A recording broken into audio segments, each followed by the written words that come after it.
We've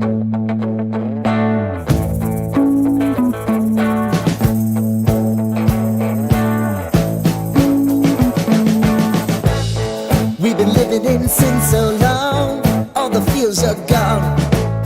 Fella stopped me on the street last night, said everything's alright. Roller coaster, make it through the day upright. It seems your meal ticket is gone, but life goes on. I could never imagine something better. Yeah, right. Now you're cooking on high heat in the middle of the street. Roller coaster, take me to a better time. Let's go! All sing your high line with the roller coaster of life. Yeah. It's time to all choose your timeline on the roller coaster of life.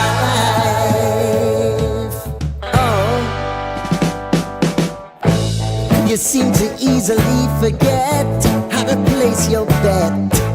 When everyday life gets you down, you gotta steal the crown. Got to own it. Don't bitch and moan about it, please. God forbid you scrape your knees, and it's nothing to sneeze at. Oh, I've told you over and over again. You gotta get both hands around it and make your own plans.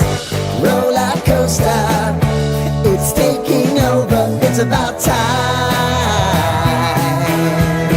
Oh, all sing your high line on the roller coaster of life. You've got to all choose your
Dominic, thanks for calling. You're on the air here on WGR. Hi, how's it going? I'm Dominic. All right, Dominic. It's nice to talk to you. So I would like to talk about James Cook not getting paid, and he's also not showing up to training. What is that? Well, he's there, actually. He is with the team. He's taking part in all the meetings and all the things that everybody's doing. The only thing he's not doing, Dominic, is actually practicing because he would like to have a new contract, and the team wants to give him a new contract. They just can't decide on how much that is, and he does not want to get hurt while that's happening because then that would kind of hurt his value. In the meantime, he's also trying to show that, hey, if I'm going to not be on the team, then, you'll see how valuable I am. Does that make sense? Yeah. Yeah.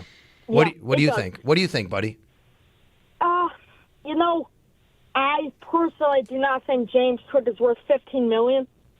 And if he were worth $15 million, I'd say we trade him. He's not worth it. We could pick up anybody else. Okay. Josh Jacobs, I heard, is looking for a new team. Dominic, I'm about. Here's where I am. If you were to say the phrase "running backs don't matter," I would want to congratulate your parents. You probably missed that. It's all right. Receivers.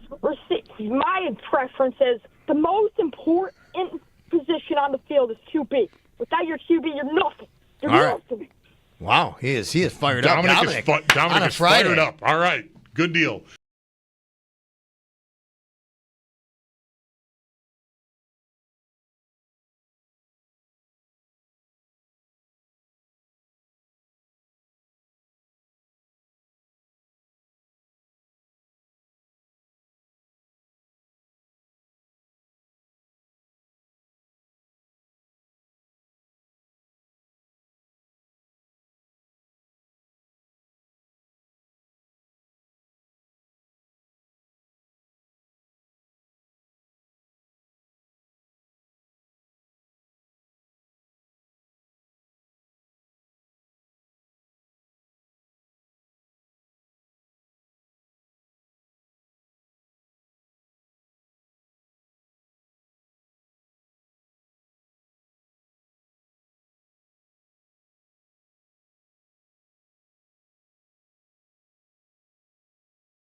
$803-0550. Cook, Palmer, Michael Hoyt, Sam Martin to Carolina, by the way. That's being reported. Leonard Floyd.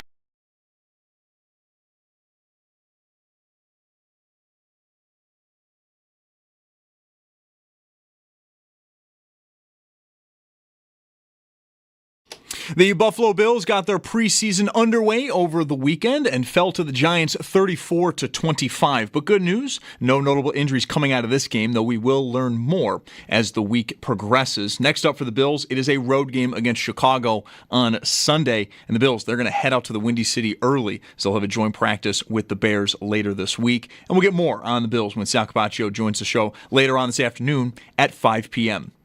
No practice today for Rams quarterback Matthew Stafford. He continues to deal with a back issue. There was some hope he would practice today. However, Rams head coach Sean McVay said with the media they opted not to have Stafford practice as his back was, quote, not feeling great.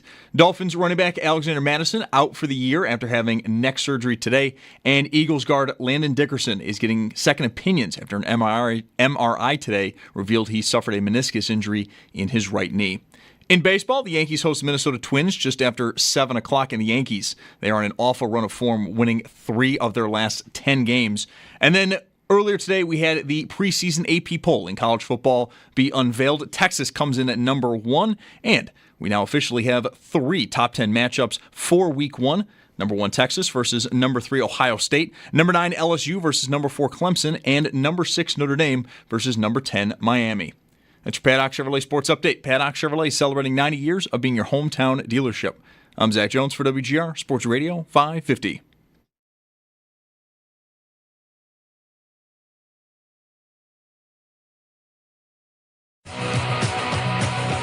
It's Mike Schopp and the Bulldog. All right, what's the report from outside? I was outside for maybe 3 minutes. I counted 8 Q-tips. It's got to be one person that just throws their Q-tips out the window when they're done using them in their cars. It's Mike Schopp. One person? More than one person using Q-tips and throwing them outside? I don't think I use 8 Q-tips in a year. I think I've never used 8 Q-tips. And the Bulldog. What the hell is going on out there? I don't think I want to work in a place where people roll their windows down if they're using Q-tips for Lord knows what and just throw them on the ground. Well, you do. What, is it the 70s? Oh, that's not very nice. It's Mike Schopp and the Bulldog. Driving on the highway 65 miles an hour. I get a little left in my soda from the fast food drive out the window. That was the 70s. Who gives an F about anything? Throw a burrito out the window. Nothing matters. 2025, what are you doing? On WGR. Throwing Q-tips out of your car. Sports Radio 550. I think I can say, and I would say it with pride, that we never threw stuff out the window as a kid, as a family. My dad had a Cadillac for a year, a used Cadillac. Remember, it had ashtrays in the back. It might have had 6 ashtrays in it. My first car definitely had multiple ashtrays. No question about it. There wasn't also either any smoking in this car by us. A 72 4-door Oldsmobile. There were ashtrays everywhere in that thing. It was made out of ashtrays. Right. That car, thing literally. Was a giant ashtray. Yes. Well, I have missed the last 7 shows here. I wonder if I've missed a lot. Feel like I could say yes or no to that. I haven't missed James Cook coming back. I actually did miss his walking out. Yeah, you missed the I don't know, the fulcrum of one of the weirdest contract holdouts that any of us can really remember. To show up and be everything's fine, and then just 8 practices or 7 practices in, just go, yeah, I'm not going to do this. To me, it just never made sense that he would do nothing, though. He was sure. What was the point? I was always asking, what was the point of all the noise if he was not prepared to at least push a little bit? And when, as you're saying, when he did it was weird, or not what you usually see. But probably, or do we know this? He felt he might have been close enough so that I'll get in and not get fined. If that was the case, it would have been the case for the minicamp example. And then it just didn't get anywhere, which leads me a little bit closer to where you've been the whole time on Cook, which is that either they shouldn't or they won't make a deal with him, or both. Yeah. And maybe that's what we've got here, is his coming to the realization that maybe this isn't happening, or the way he likes it at least. And then, after your next move comes their next move. Right. And we'll see if there is one. Yeah, I think we're far enough in now. I have been pessimistic about them getting something done simply because I just did not think Cook's ask was near enough. I haven't really bought. You missed a whole round of reporting early last week that was positing this as actually close.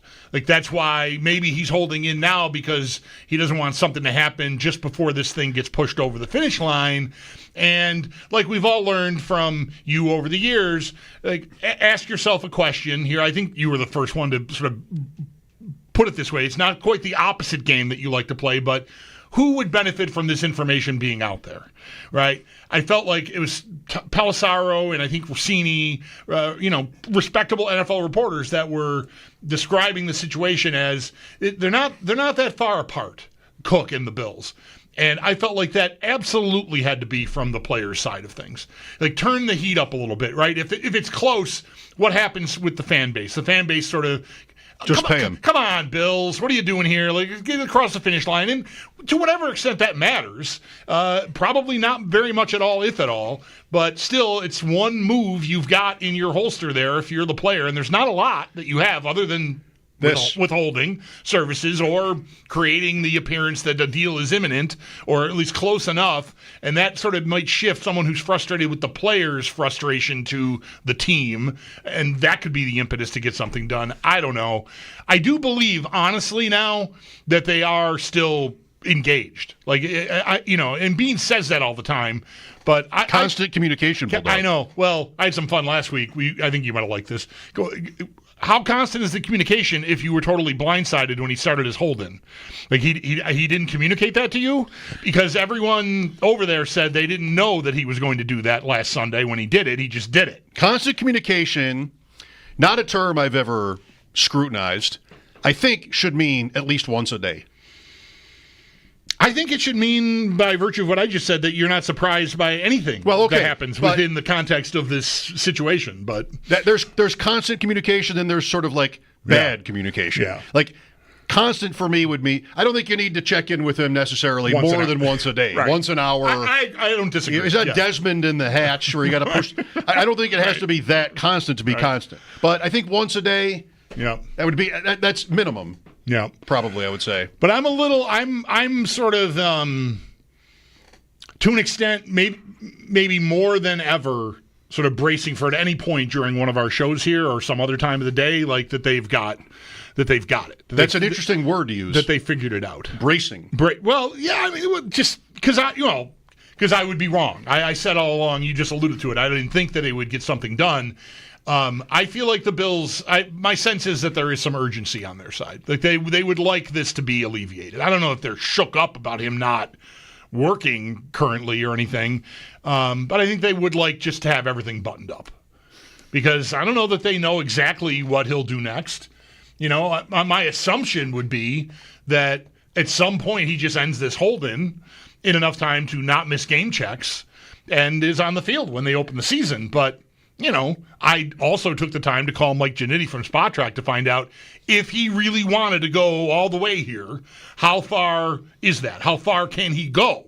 Week 12? Is it one of those? He needs to play 6 games.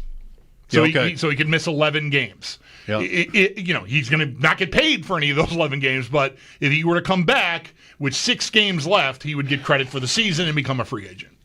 I don't think that's happening either. That's one extreme. Like, well, what are the extremes here? That is an extreme. The Bills giving him a 3-year, $45 million contract, I think, is also an extreme. I don't think either of those things are going to happen. But I'm starting to feel like the Bills are maybe a little more urgent than I'd like, which is why I guess I use the phrasing bracing for, trying to get something done.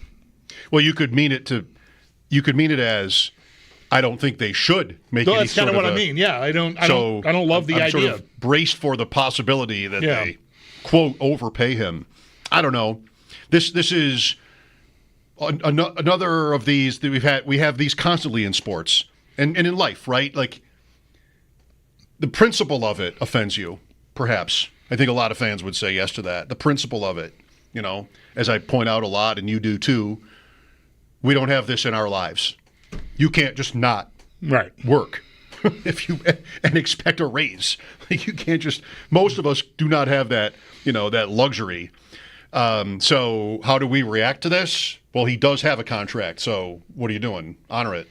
Simple. So it's offensive in that way, but it's also, I guess, reasonable for a person in Cook's position in football, in sports. Yeah. You have this. This is the time when this was foreseeable. From during last season, as he was piling up touchdowns, like, watch, if he wants to battle them, this will be his time to do it. Mm-hmm. And we're in it. It's still hard to believe he wouldn't play, right? But that's the dance, right? Like this, it's still only August 11th. We're almost still a month away, and we have all that time for this to get resolved.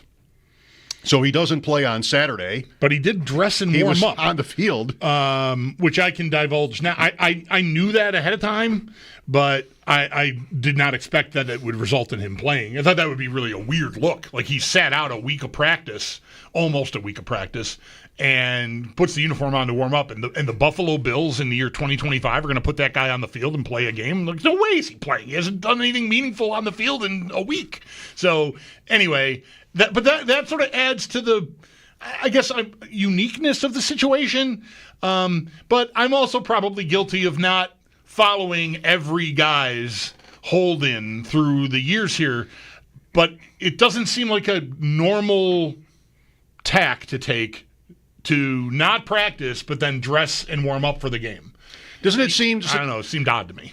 Yeah, he could have practiced the whole time and not played. Right. That's what I would have probably predicted.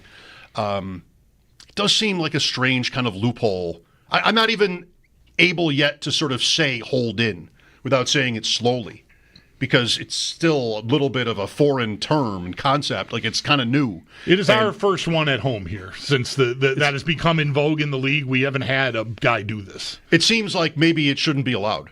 Yeah, sure. Like, all right, and back to the real life example, you go to work, but you just sit there the whole day. Kind of like me.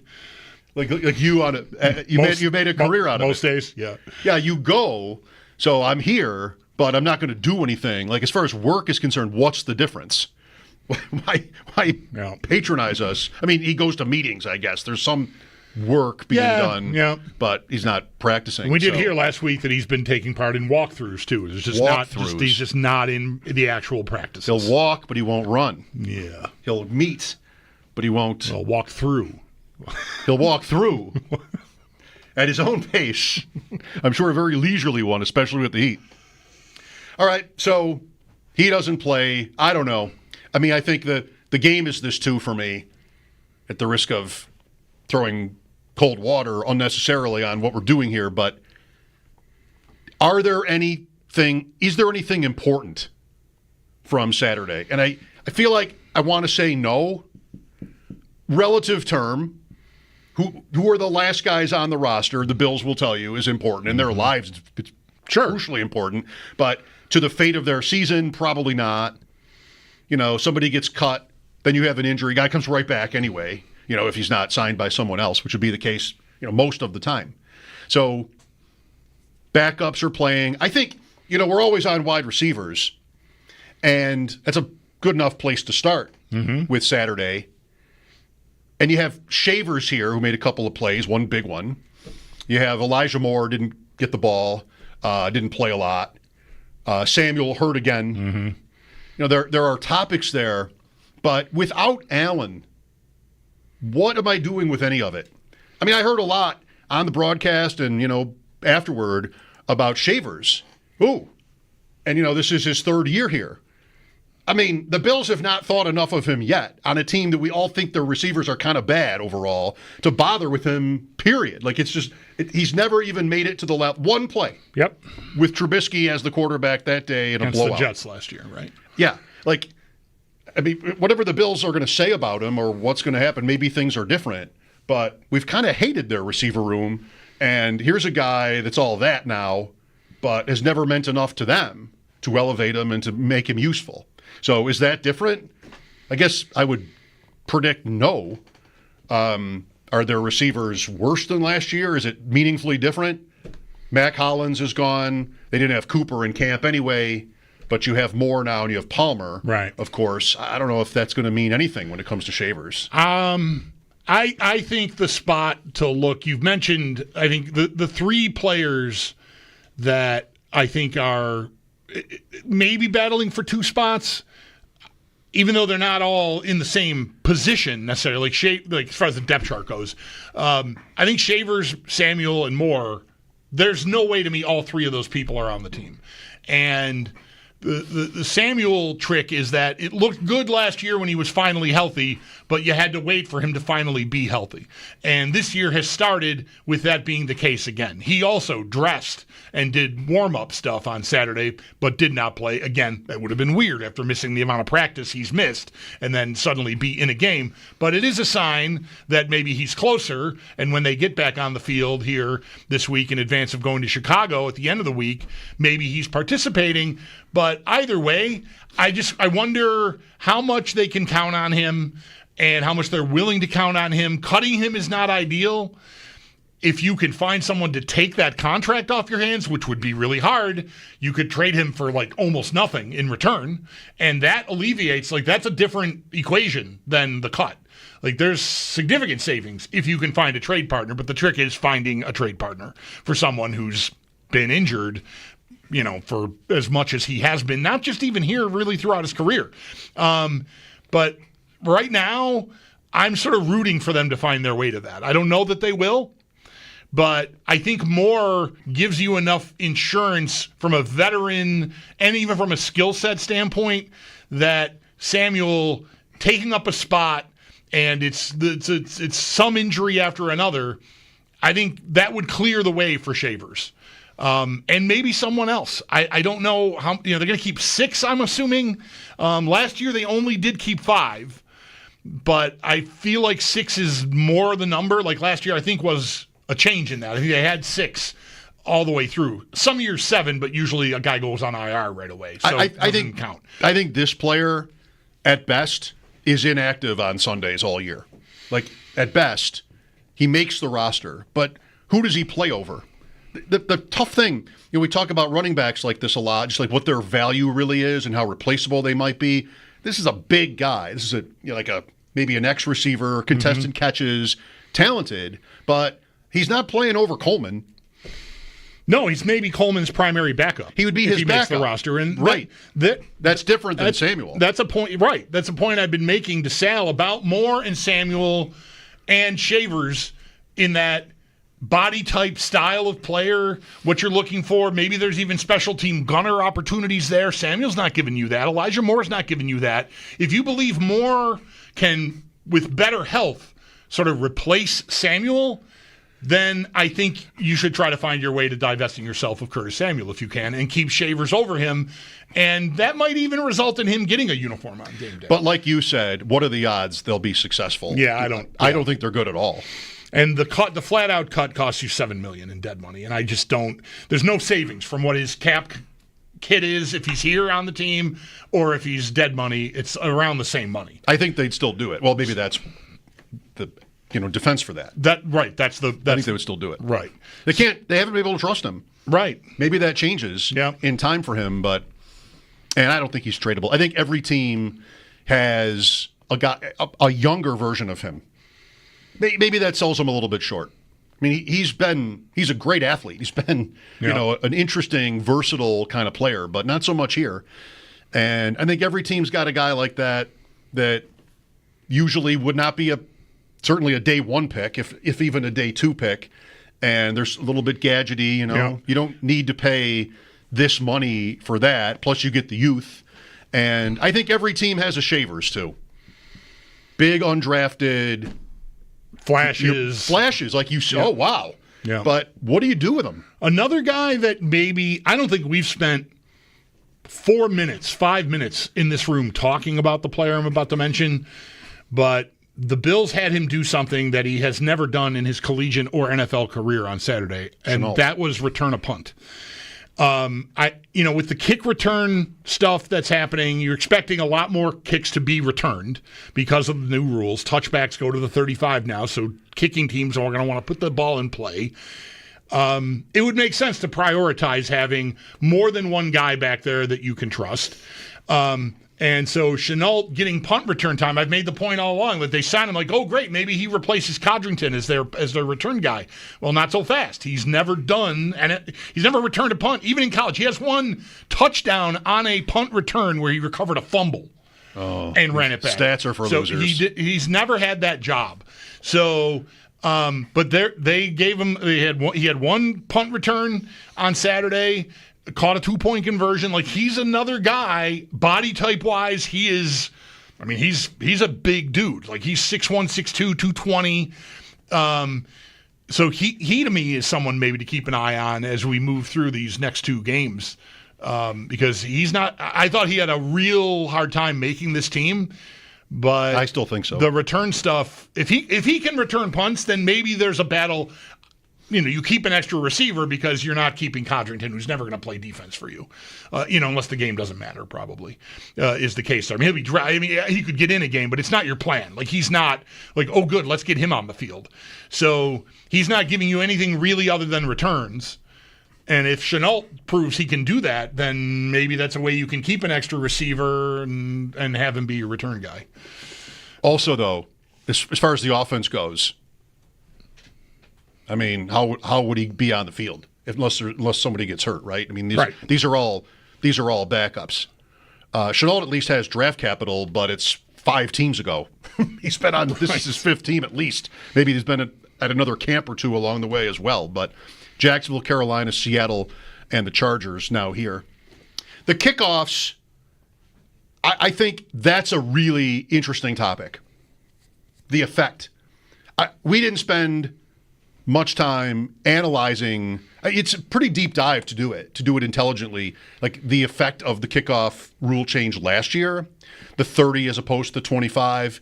And not entirely did teams just not bother with it, but, a lot of the time we'll just take the touchback.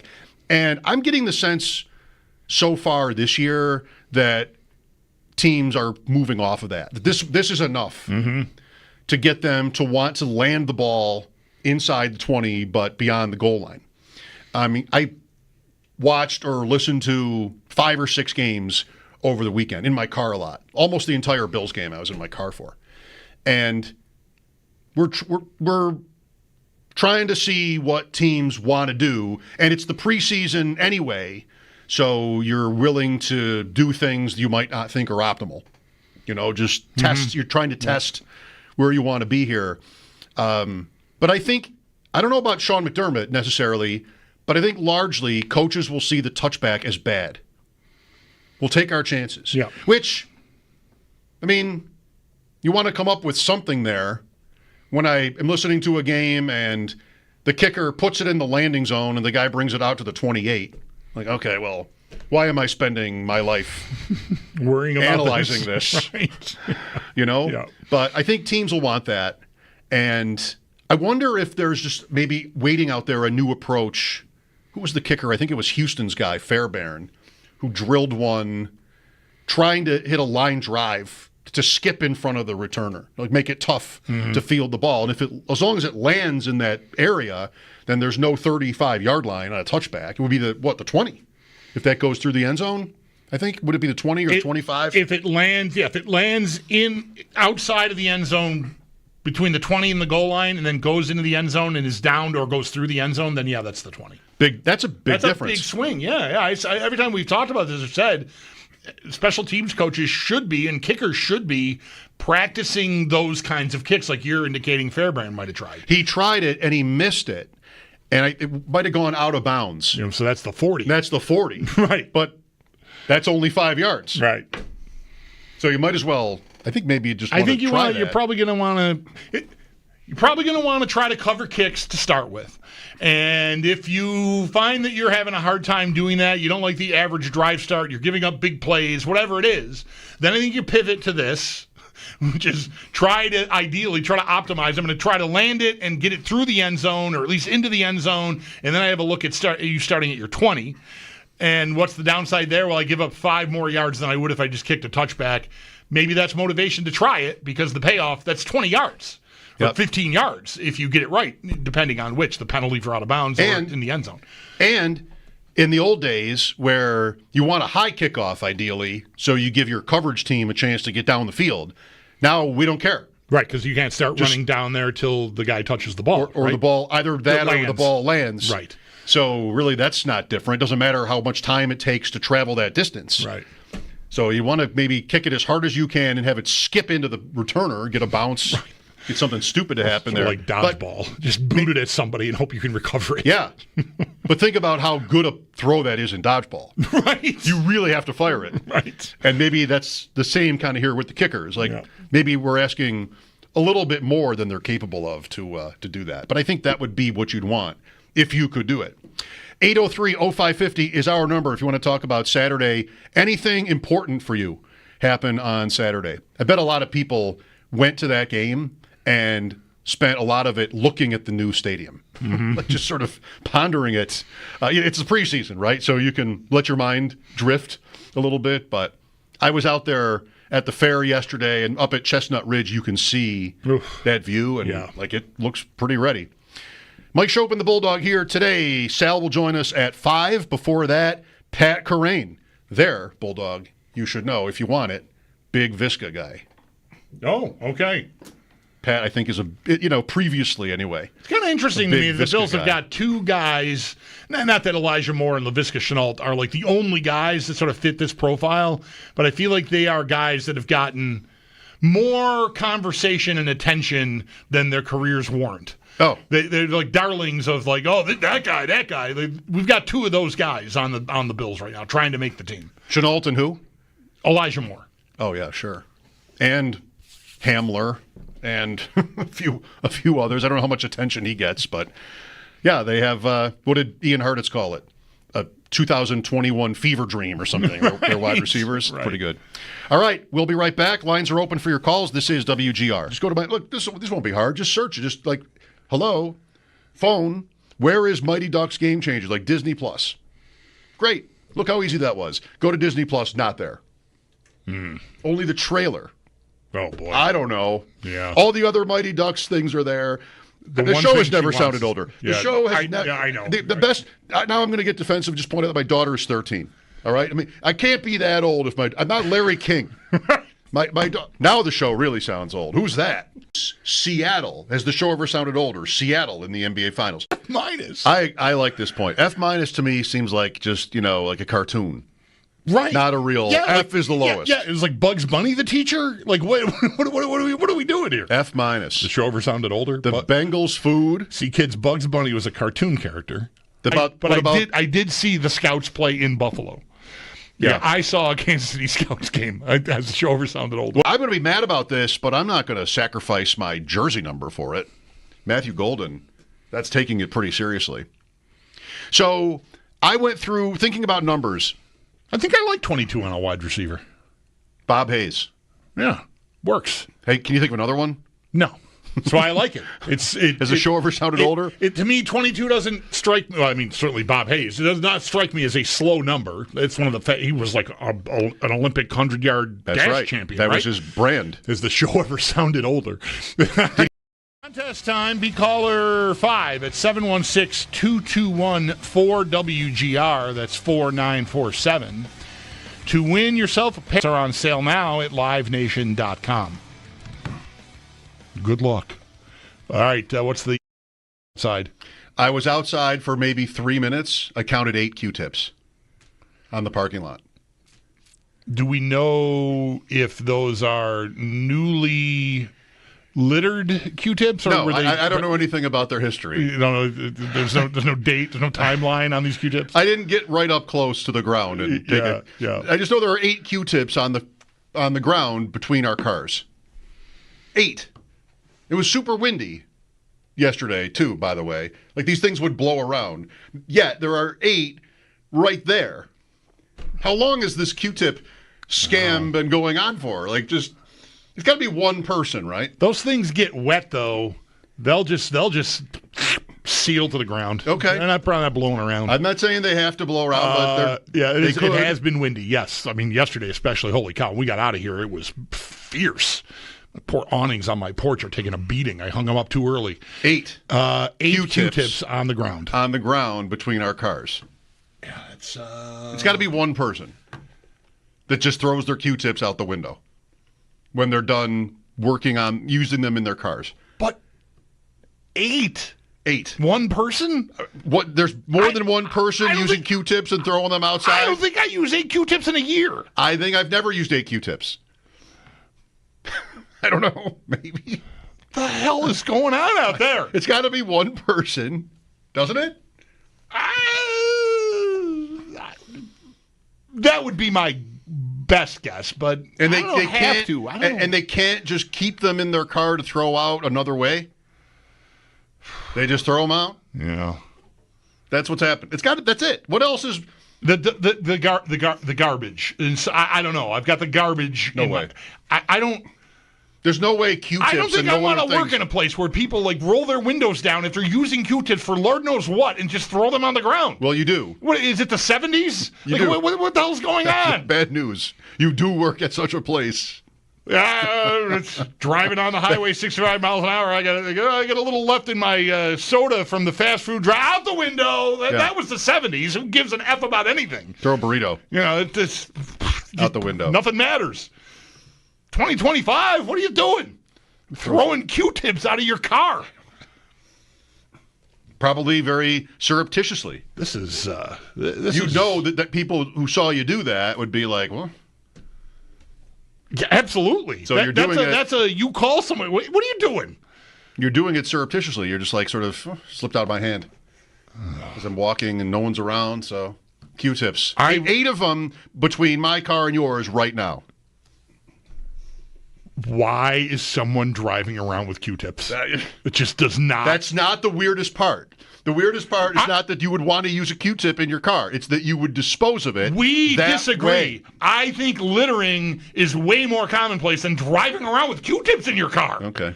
I think that's almost in a blowout the weird part. Like, you don't have time to use Q-tips in your bathroom at home? What are you doing?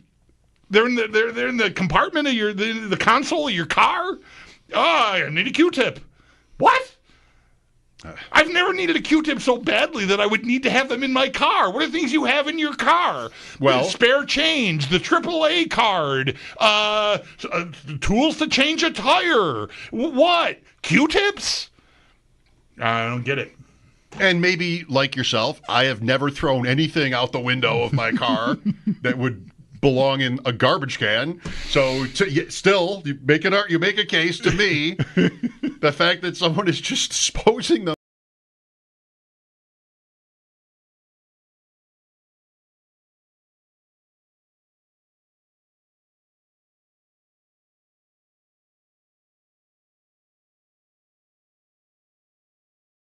Allowing these young players to play, not have to worry about the volume of a game plan, and we get a better feel for who they are as football players when we can just watch them react and play fast and not have to think. We'll move on from here and graduate a little bit, but even still, we don't do a lot. Every team's a little bit different. We don't do a lot as it relates to game planning in the preseason.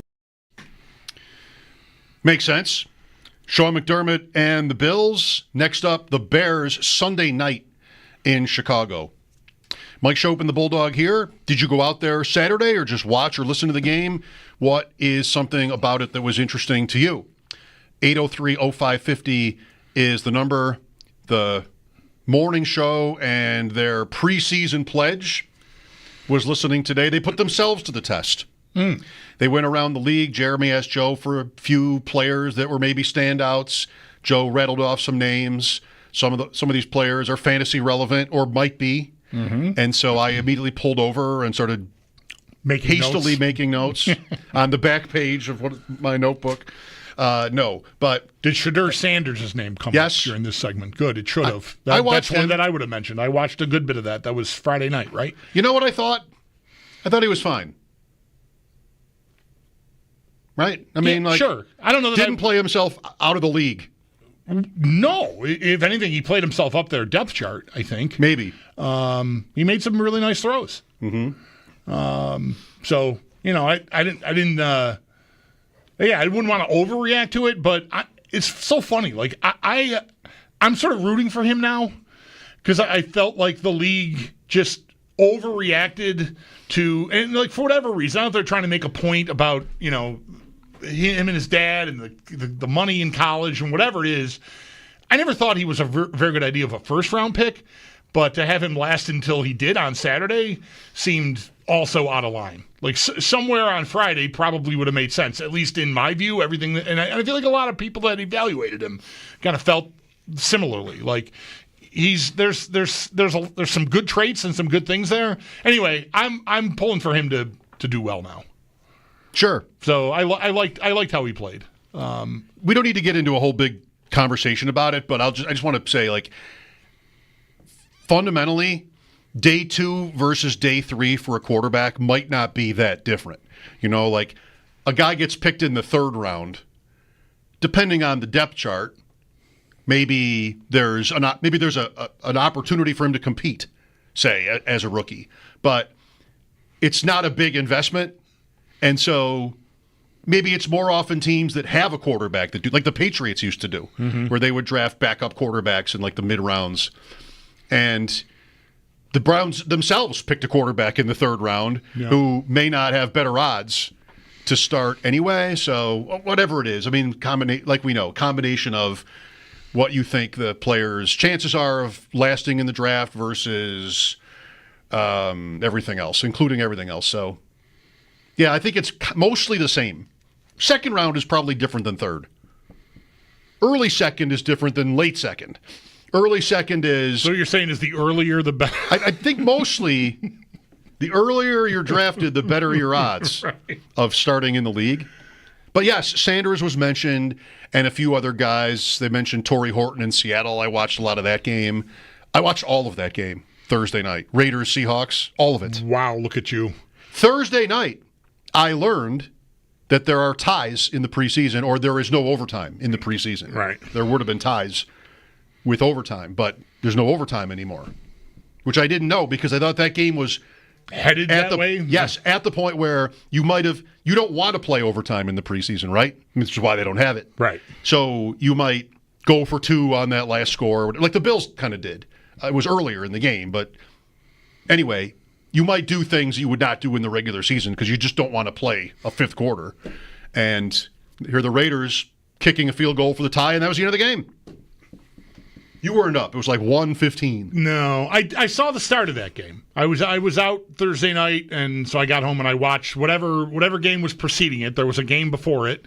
I watched that end. I don't remember who the teams were now because it's preseason. I wasn't taking notes. It was either Baltimore, Indianapolis, that was the game. That Cincinnati, was Philadelphia. It was the Baltimore game. So I had that on for a bit, and then I maybe saw kickoff and fell asleep. But anyway, did you see Marshawn Lynch on the sideline then? I did. I saw him as a photographer sort of nudge a guy scored and like sort of bumped into him, and he pushed him back. Yeah. Yeah. He sort of elbowed him. Yeah. But then the point is, as they were listing these players, the subject of the preseason pledge was brought up, and I thought the air went out of the conversation immediately. Like, oh, wait, I forgot. That's what that does. Nothing matters. I forgot. Right. Nothing actually matters from what happened in these games. You know, it's probably a little more than nothing. Horton in Seattle, I think, is more than nothing because they need a starter. And he started, so he didn't get the benefit of, sitting out the game. He's not established. Right. But he produced, and then he was pulled. And when they went to Milroe, Drew Lock started the game, or played most of the first half at least. I think he started it. Darnold, I don't think, played at all. And this guy came out when they went to the next level of backups. So I think that's probably a good sign for him.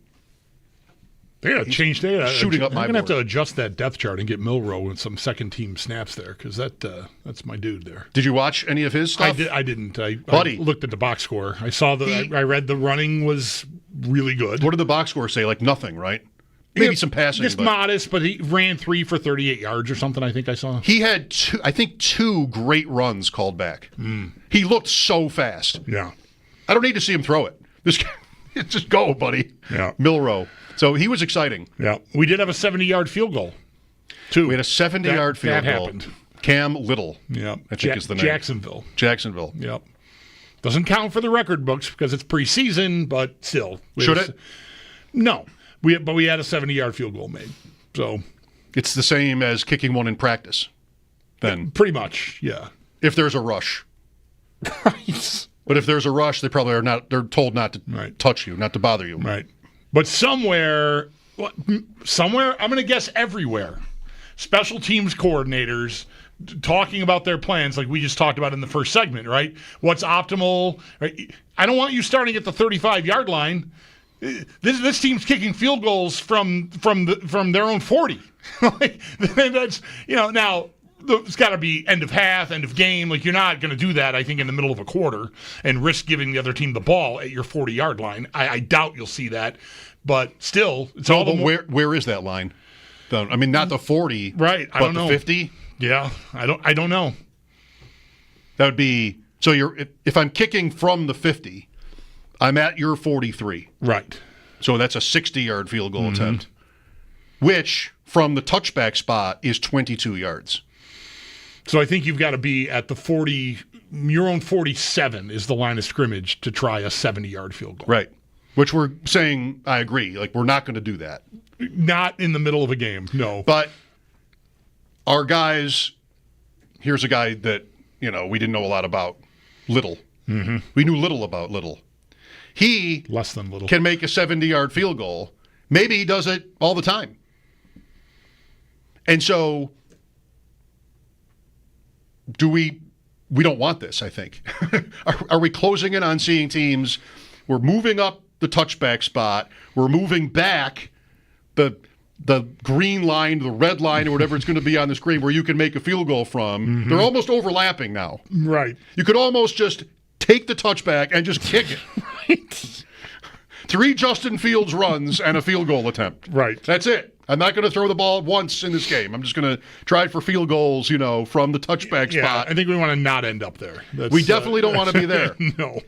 But maybe this is a thing that moves the touchback spot back again someday. Is we want you to be able to have to get more than one first down to be in scoring position. Field goal range, yeah. Or we just lengthen the field, Bulldog. Sure, that'll happen. No, that won't ever happen in our lifetimes. They'll never lengthen the NFL field. I don't want to say never. I mean, I don't know, but no, I don't think so. I'm old. I'm not going to see Canada. I'm not going to see these changes. Yeah, that's fair. One thing you notice when you're listening to games or even watching them, football is back, which is mostly good. But there are some things about it that are annoying. Mm-hmm. And if you think about it, and I recommend trying to not, that's hard for me. Once it gets in my head, you're absolutely drowning in ads. You are absolutely drowning in ads. Everything is sponsored by something. Mm-hmm. You and I, my excuse as far aren't you guys the same thing? No. Like the reverse AFC power ranking sponsored by Empire Electric. That's something we might not do. It wouldn't necessarily be brought to you if there weren't a sponsor. But first downs have sponsors. Of course they do. Because we would still have first downs without. Right.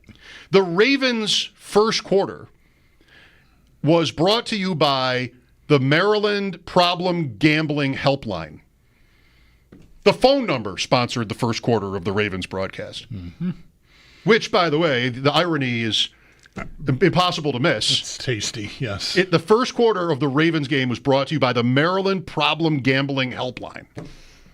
Mentioned constantly. Just, oh my God. Is there any escape? There probably isn't. No, there definitely isn't. There's no escape. No. That's pretty depressing. Again, what did I say first? Don't worry about it. Don't think about it. Yeah. Everything has a sponsor. Yep. Do I have a live spot coming up this week? I think I'm up next. Mike Schopp and the Bulldog, Pat Carrain, Fantasy at 4 here on WGR.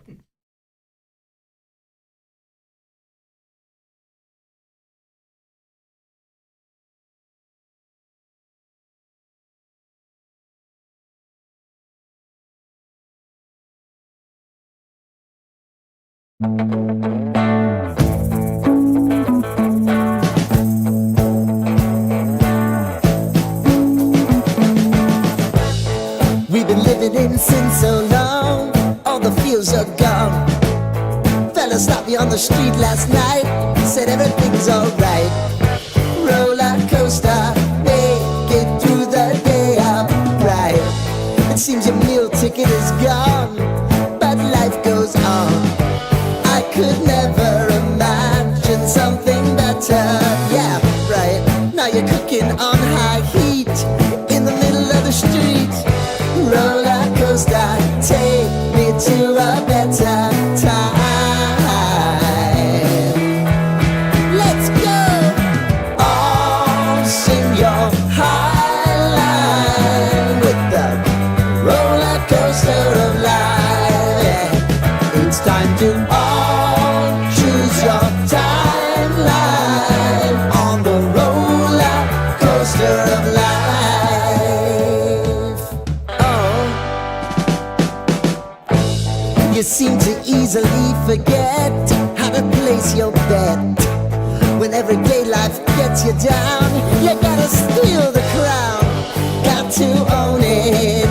Don't bitch and moan about it, please. God forbid you scrape your knees, and it's nothing to sneeze at. Oh, I've told you over and over again. You gotta get both hands around it and make your own plans. Roller coaster, it's taking over. It's about time. Oh, all sing your high line on the roller coaster of life. You've got to all choose your timeline with the roller coaster of life. Roller coaster.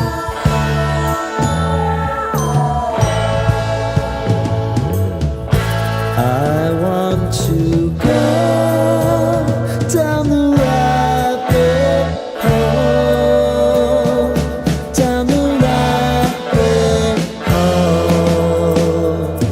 of life.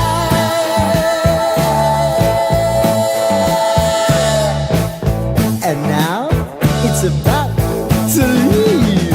Oh, roller coaster.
Last worth more to me than a pizza oven we never use.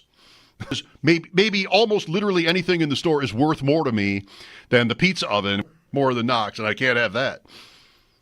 We'll see about this pizza oven. I like the idea. Is Dawson Knox the Bills' pizza oven? I don't know.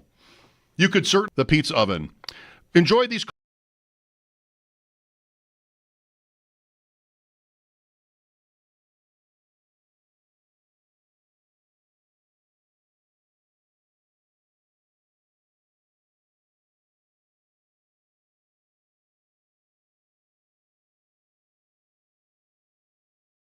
The video. 1,000 people are watching it at one time. 8 people have clicked the like button, and that's offensive. In that community, no. Just please go out of your way if you must, and just click on the thumbs up. Do we have the thumbs up? We do. Yeah, all right. Please click the like button. Yeah. It helps to grow. I believe it helps to grow the program. Does it tell the algorithms like it when you get more likes? Does it reveal the identity of the person clicking the like? Not on YouTube. Okay, I'm going to click it then.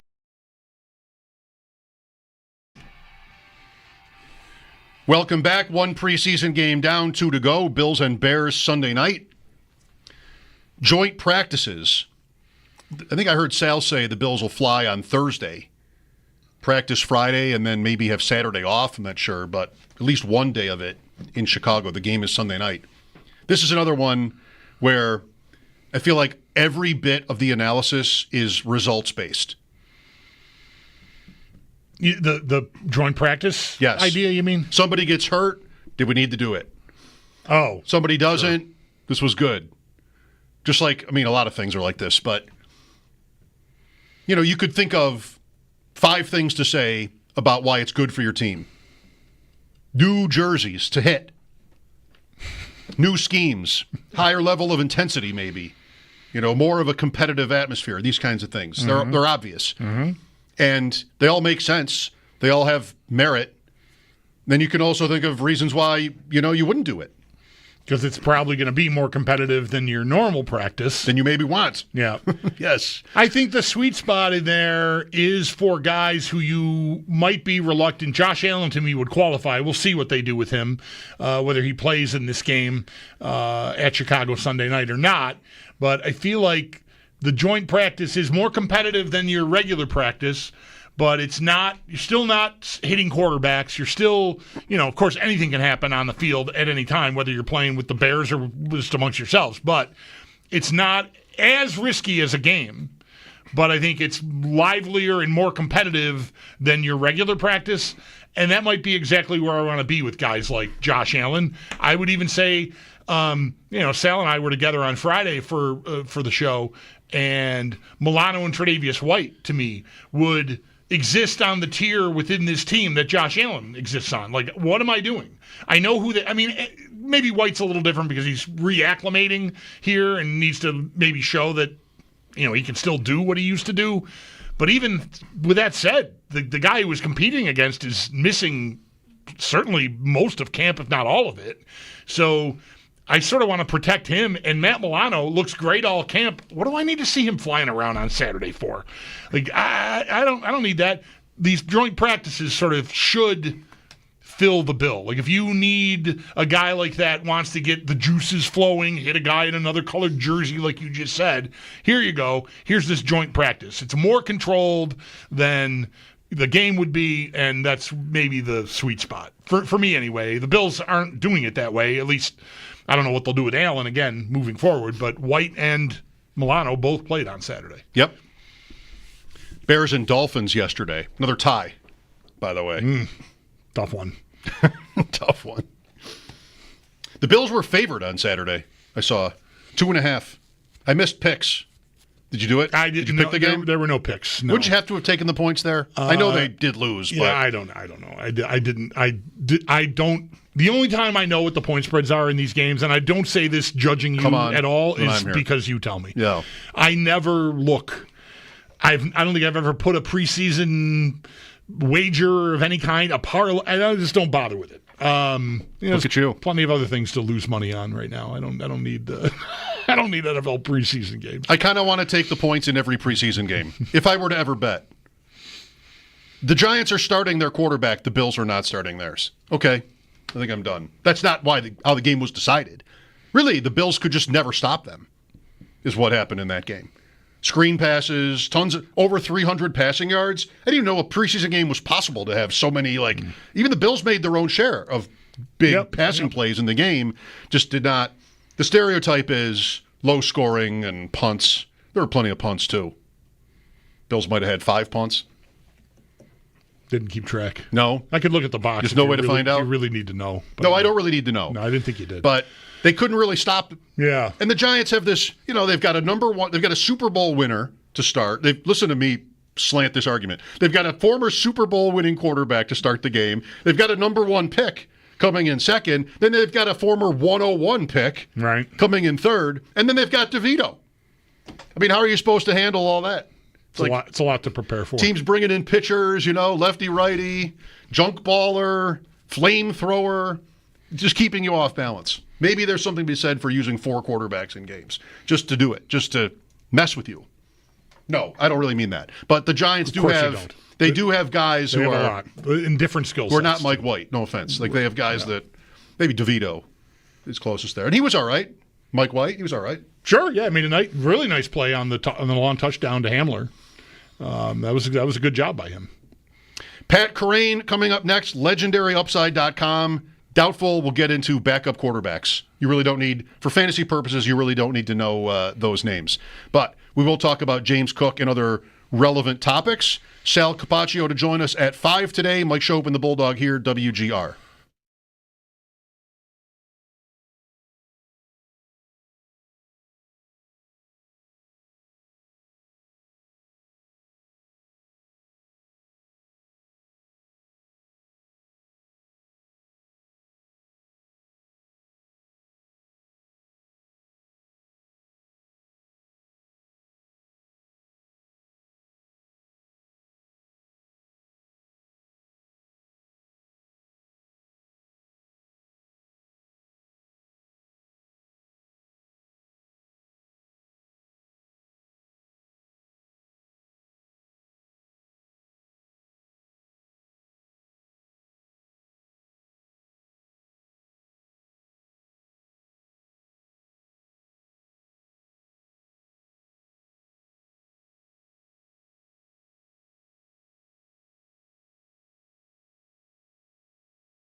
Hello, I would like to talk about Kirk Cousins.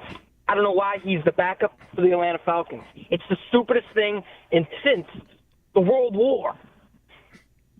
What? Okay. I mean, I wanted to talk about Kirk Cousins because, like, I'm at work. Otherwise, I don't really see why you wanted to. But okay, maybe I missed something. Mike Schopp here. Bulldog is on.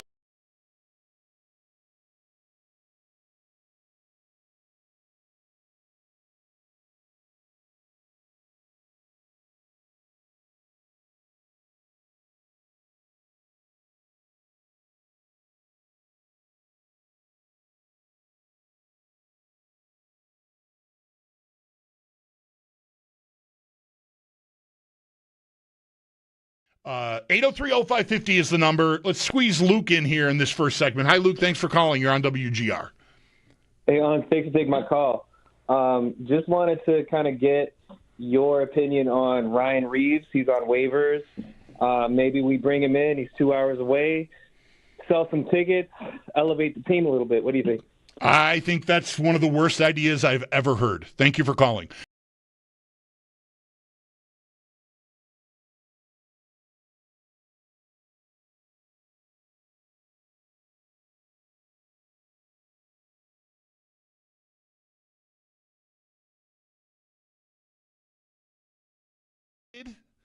Because there's a buyer beware on this guy's health. Hang on. Zach is raising his hand. We do have one more trade, or at least appears one more trade. Not the Sabres, but it's within the division. Brad Marchand appears to be going to Florida. Oh, my God. We're waiting for the pending trade call, but it looks like Marchand's going to Florida. Wow. That's massive. That is massive.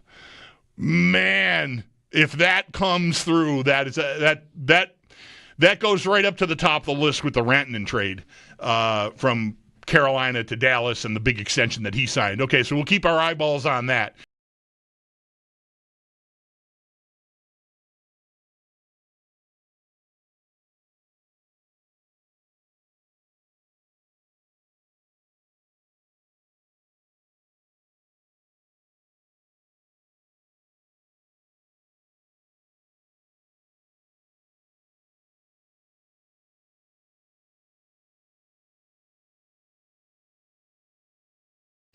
The Buffalo Bills got their preseason underway over the weekend, falling to the Giants 34-25. Though good news for the Bills, no notable injuries coming out of the game. We will learn more, though, on all of those fronts as the week goes on. And then next up for the Bills, it is going to be a road game against Chicago on Sunday night. The Bills, though, will head to the Windy City early. They have a joint practice with the Bears later this week. And we'll also get more on the Bills. Sal Capaccio joining the show later on this afternoon at 5 p.m. No practice today for Rams quarterback Matthew Stafford. He continues to deal with a back issue. There was some hope he would practice today, however. Rams head coach Sean McVay said that they had opted not to, with Stafford's back, quote, not feeling great. Dolphins running back Alexander Mattison is out for the year after having neck surgery today. And then Eagles guard Landon Dickerson is getting second opinions after an MRI today revealed he has suffered a meniscus injury in his right knee. In baseball, the Yankees host the Minnesota Twins just after 7 o'clock. And for the Yankees, an awful run of form, winning just 3 of their last 10 games. And then in college football, we got the AP preseason poll. Texas is your number 1 ranked team. And now week 1 officially does see 3 top 10 matchups, all of which are on these school campuses. Texas at number 3, Ohio State. Number 9, LSU at number 4, Clemson. And then number 6, Notre Dame at number 10, Miami. It's your Paddock Chevrolet Sports Update. Paddock Chevrolet celebrating 90 years of being your hometown dealership. I'm Zach Jones for WGR Sports Radio 550.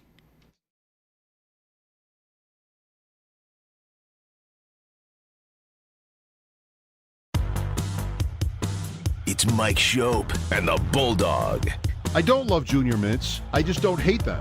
I don't understand why they are treated like second-class candy. It's Mike Schopp and the Bulldog.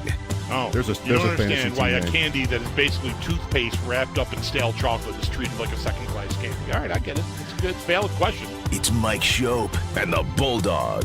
Is there a time to change? You know, the 3 teams I've drafted this year, second-class candy is pretty good. On WGR Sports Radio 550. One thing about all those you know this, I know, all those underdog best ball teams, is you don't name them.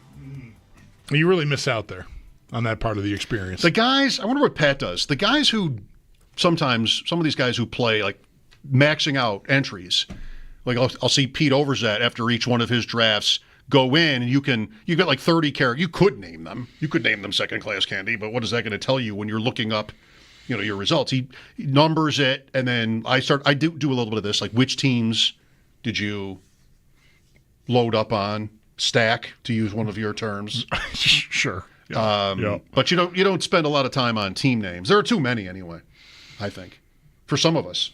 For this guy, there is. Keep making excuses. With us now on the Wester Hotline is Pat Kerrane. Pat has been a fantasy analyst for years, NBC.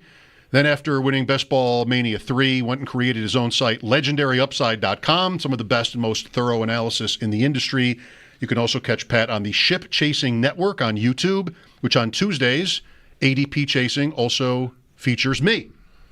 Hope you didn't bother with the makeup this time, Pat. It's phone only.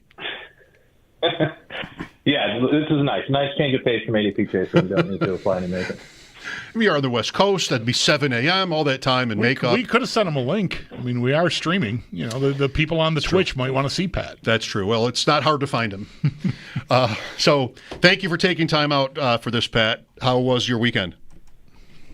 Weekend was good. Yeah, went to the Del Mar racetrack out here in San Diego. Had a good time. Well, you can't be watching so much preseason football if you're at the races, but I'm sure you got your work in. Here we have the James Cook, I don't know, Bulldog. Is saga too dramatic? Is it a saga yet? I don't think it's a saga yet. Another week? It's a situation. All right. Pat, what is your opinion on Cook as a fantasy bet this year? I mean, assuming he plays, which maybe we're not as confident in doing anymore. What have you seen? Like, what are your opinions on him fantasy-wise? And then, like, what have you seen? This is what we do every Tuesday, and, you're our leader here, trying to evaluate if anything is changing with his value. Yeah, it is changing a little bit. On Underdog, you'll see him kind of drop down into the fifth round more frequently. He was kind of more of a fourth round pick before. And if he's going to drop there, I'm down to take on the risk that, maybe he doesn't play as much in the beginning of the season. But ultimately, I think he's going to play this year. I'm not players just don't really hold out for games and games. That's not, under the current CDA, that's not really something we see a lot of. So I'm expecting that he'll be out there. Maybe he doesn't ramp up, to full usage until a few weeks into the season. But the bigger concern, I think, is that he just scored so many touchdowns last year, and he was probably a little overdrafted at the beginning of these tournaments based on that, when he, I think, faces some potential regression with Ray Davis maybe getting a little bit more involved at the goal line. Josh Allen's always a threat to score there. So I've been happy to get him at a bit of a discount compared to where he has been before. But I am taking some Ray Davis with the idea that this opens up an opportunity for him to take on a little bit of a bigger piece of the backfield than he had last year. Yeah, I wonder how much of a big deal. Mike and I have talked about this some, but I'm curious for your opinion about it, Pat. If he doesn't get a contract extension and it looks like the year, I mean, of course, the Bills have recourse next spring. They could get something done before free agency. They could franchise him.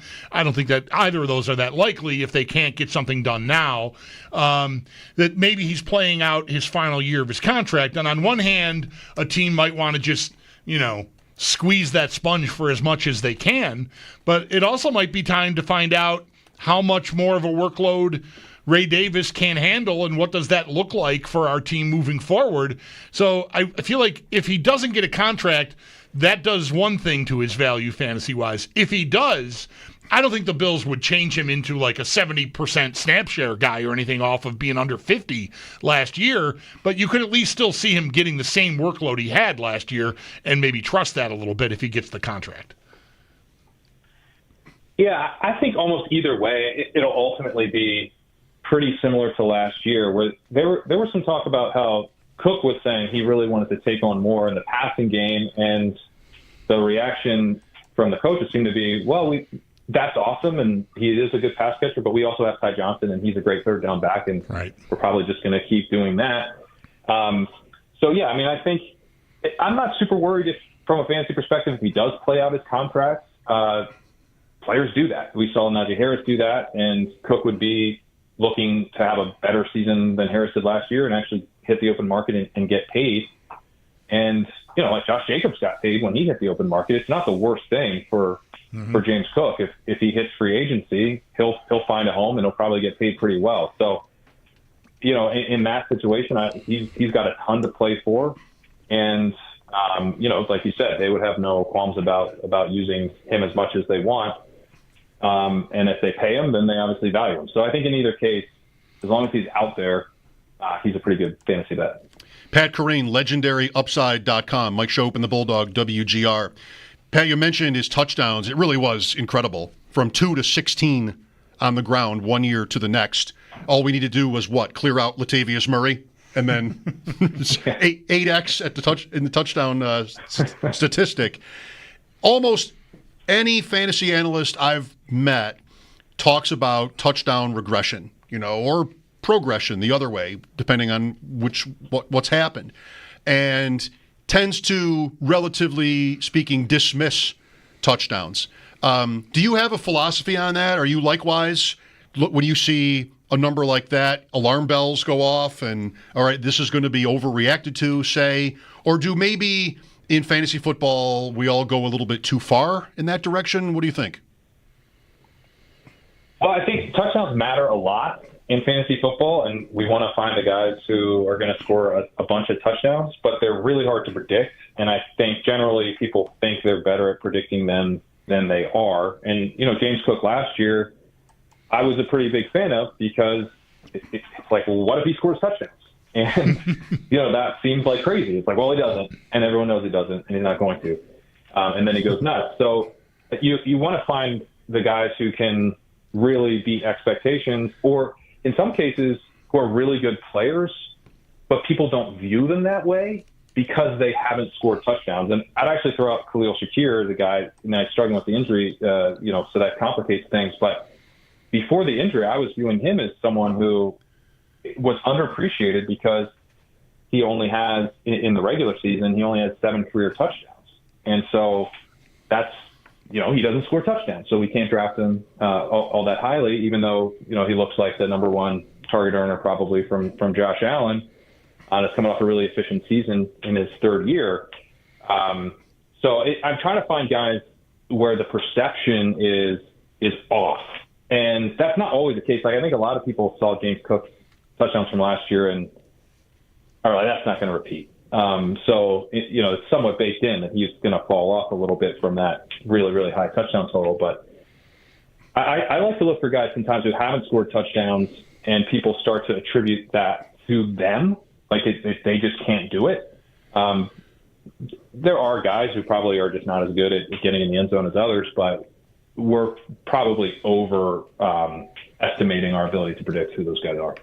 Makes sense. When you mentioned Shakir, and he's got a high ankle sprain and it's week to week, there's optimism that he'll be available for the opener, but we'll see. The rest of the pass catchers, I mean, there's a big gap from him to the second highest total on the team last year. Kincaid missed some time. That obviously impacted that. What is there to be done with the rest? Like, if you had to buy stock in, you know, one of these other pass catchers here, I'll use pass catchers instead of differentiating Kincaid and Coleman, but the group of pass catchers here, including Kincaid and Coleman, who would you want to, you know, have on your team? Yeah, post the Shakir injury, it's been Kincaid and actually Palmer, because Palmer's so cheap in these best ball drafts. And in typical redraft, you know, the standard fantasy home league, Palmer's not doing a ton for you because he's unlikely to, I think, break out and be this, you know, every week starter type of fantasy guy. But, you know, I think he will be running a lot of routes and will be able to draw some targets downfield. And, you know, they're excited about him. They, as you guys know, Brandon Beane, you know, thought that was a pretty big addition. So I think that he'll be out there quite a bit as a full-time guy, and that has some value. So I've been taking him, you know, kind of like the 140s type of range in these best ball drafts.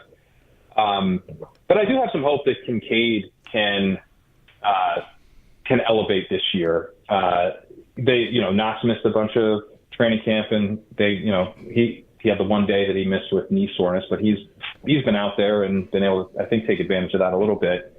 He split with Knox in the preseason, but he left first, which maybe is a good sign that because I think Knox left first last year, so maybe there's like a little bit of a shift of the winds there towards Kincaid. But first round pick hasn't quite lived up to expectations, but it definitely flashed, and I could see him in his third season in an opportunity where they really need someone to step up as a target earner. And especially in the early part of the season, if Shakir's not right, like it's those kind of slot type of targets, those more intermediate targets that Kincaid specializes in, that'll be more available. So I do have some optimism for him, and he's not expensive in fantasy, and he is a guy that I think can end up being a pretty big hit in traditional fantasy football leagues as well. That's a common theme with the Bills, even Cook. He scored 16 touchdowns. He probably won't do that again, but he doesn't need to score 16 touchdowns to pay off if he's going in the fifth round. Even 10 would be tremendous for a pick of that price. Pat Kerrane, legendaryupside.com. Another injury right now that might be causing some confusion or uncertainty at least would be Matthew Stafford in L.A. Reportedly, he was going to practice today, but then he didn't. Instead, he was in some sort of hyperbaric chamber or something. I mean, surely healing faster than the rest of us would.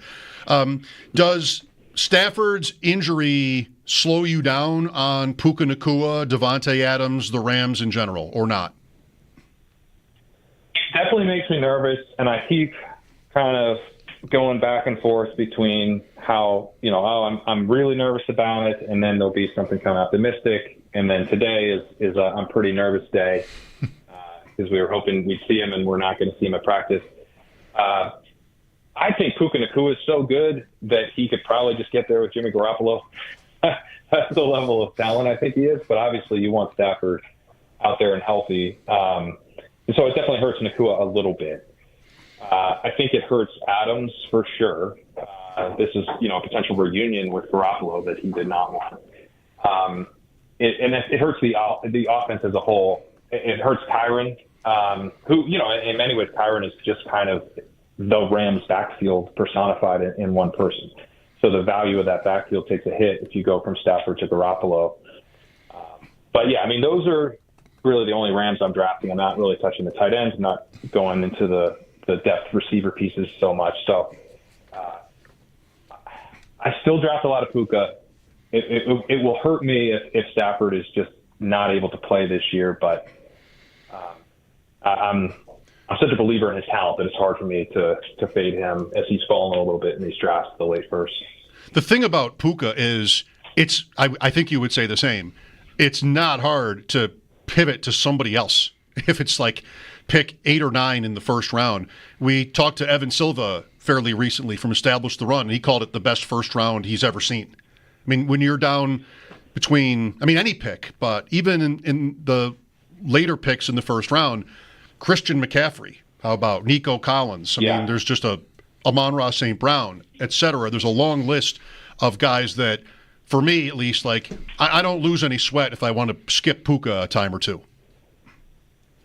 For sure, and he's fallen behind McCaffrey, which I'm drafting McCaffrey ahead now. He's fallen behind Neighbors. I'm drafting Neighbors ahead now. The next guy would be Nico Collins or Amon-Ra St. Brown. And at this point, if you wanted to take those guys ahead of him, I see no problem with that, given the Stafford uncertainty.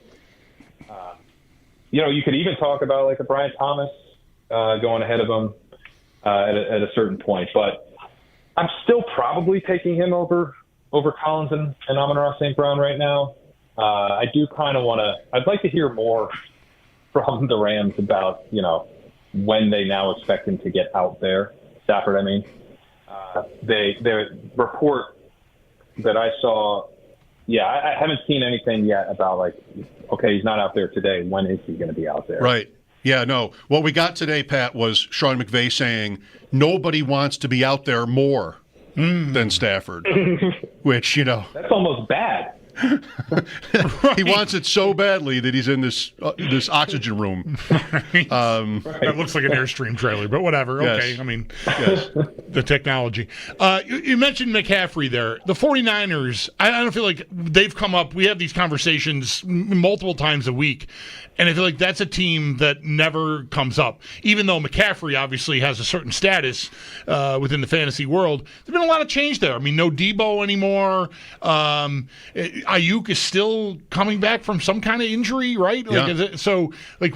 But yet they're, I think, favored ahead of the Rams to win the division. Big bounce back year, maybe incoming for the 49ers after an injury-riddled year last year. Like the rest of it, I mean, McCaffrey included, but how bullish are you on them and their skill position, guys?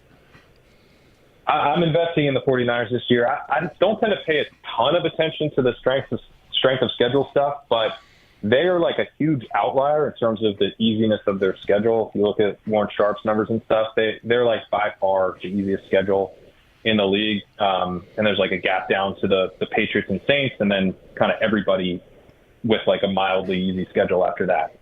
They I think could really bounce back with health and easy opponents, and health being obviously very key for Christian McCaffrey, who reportedly looks back. He's looking like McCaffrey, and obviously he's such a key piece of what they're trying to do on offense. The receivers are all banged up.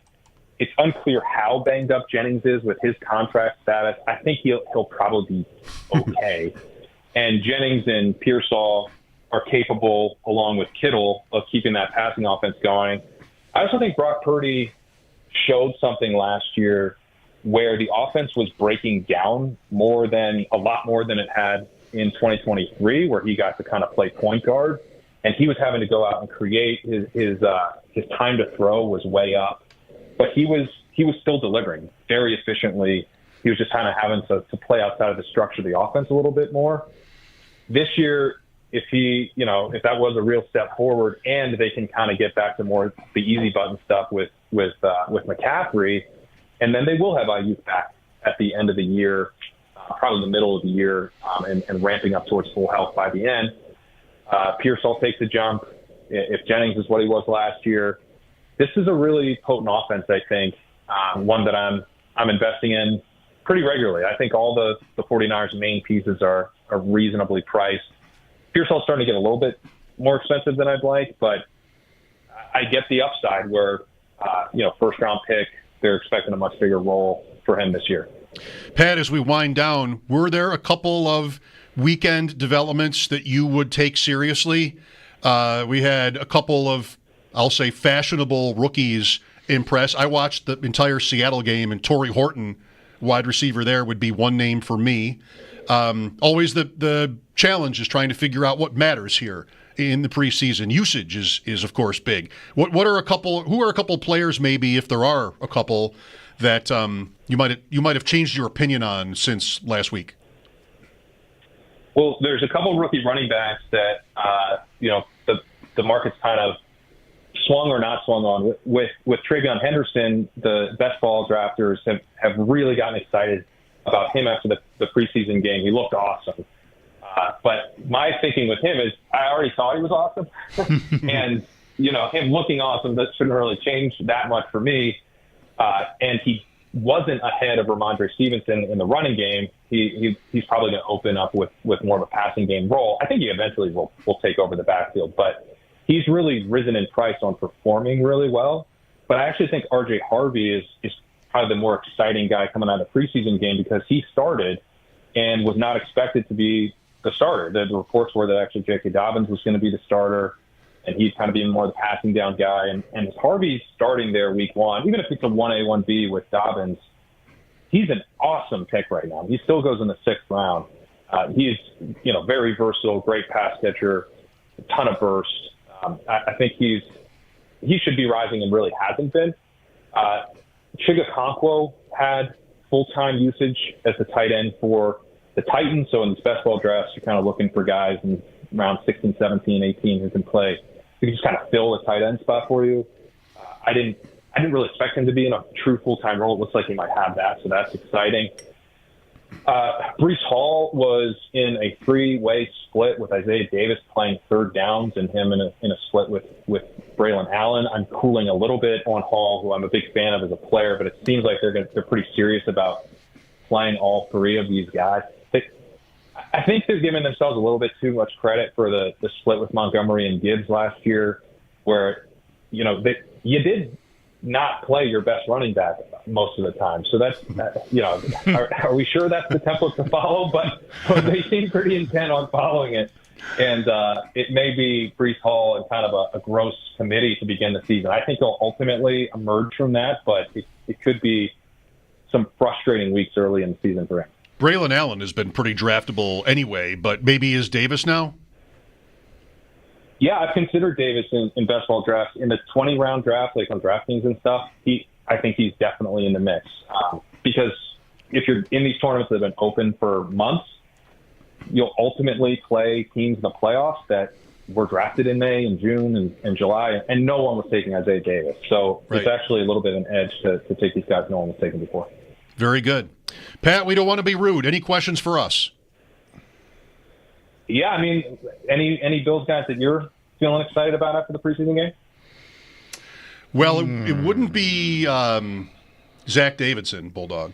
No. Dropped a couple of tight end. No. The thing that is the only way he could possibly make the team would be because he has great hands and he dropped a couple passes, so that's not going to work. There's a little buzz here about receiver Tyrell Shavers, who had a couple of plays, and he had one catch last year for 69 yards. It's his third season here, though, and my thing is, well, what are they waiting for? People don't like their receivers, and here's Shavers, who's been around, and they might have thought to need what he gives them, but it hasn't happened yet. So I would not be drafting him, but I do draft Elijah Moore a little bit. What's the state of the union on Keon Coleman? I'm bullish on him. The question I asked you very early on in this conversation about who you would sort of bank on for being second on this team in receptions, ostensibly, is what I was asking, and Coleman would be my pick. I'm worried about Kincaid's knees, and just that connection with Allen was really off, especially down the field last year. Just the target success rate was really, really low. And so I would bet on. I mean, I don't know that I'm going to be right, but I would bet on Coleman taking a step. Nice. There you go. I'll withhold my comments until tomorrow morning. ADP chasing Tuesday mornings at 10 Eastern. Thank you, Pat. Thank you, guys. All right, Pat Kerrane, legendary upside. Nobody will remember the Damar Hamlin game quite the way Pat does. Why is that? Because the game being canceled led to his winning $2 million. Oh, wow. And had the game been played, he almost definitely wouldn't have won a fraction of that. Because he didn't have, this was the last game of the fantasy season. Right. He didn't have any Bills or Bengals. And those, of course, would be two teams that a lot of people would have loaded up on. Right. And how did the game start? Zip, zip, zip down the field, both teams. Right. Was it Boyd, maybe, that caught the touchdown for Cincinnati? Doesn't matter. Everybody doing anything worked against Pat.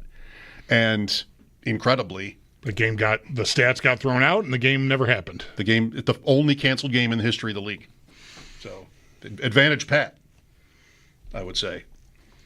One of my favorite guys in fantasy. 803-0550 to join us. You want to talk about Saturday's Bills performance. James Cook. Is it a saga yet? Bulldog says no. It has not reached saga status. Back after sports here on WGR.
We've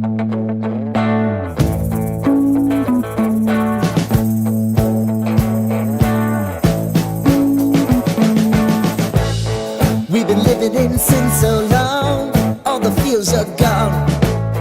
Fella stopped me on the street last night, said everything's alright. Roller coaster, make it through the day upright. It seems your meal ticket is gone, but life goes on. I could never imagine something better. Yeah, right. Now you're cooking on high heat in the middle of the street.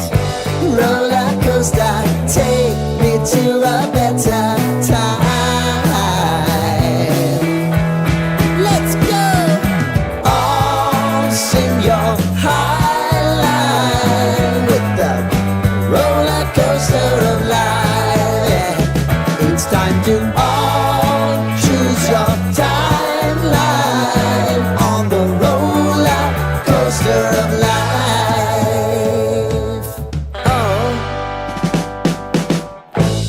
You seem to easily forget how to place your bet.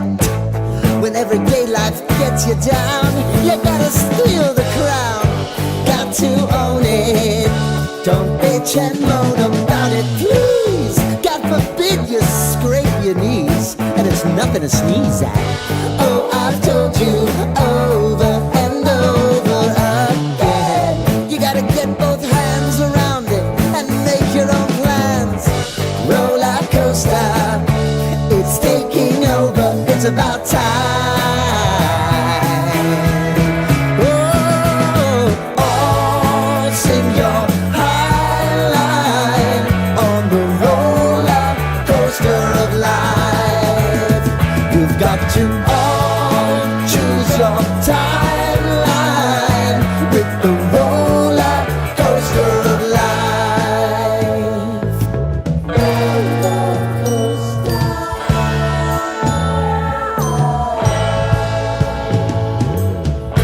I want to go down the rabbit hole, down the rabbit hole of life.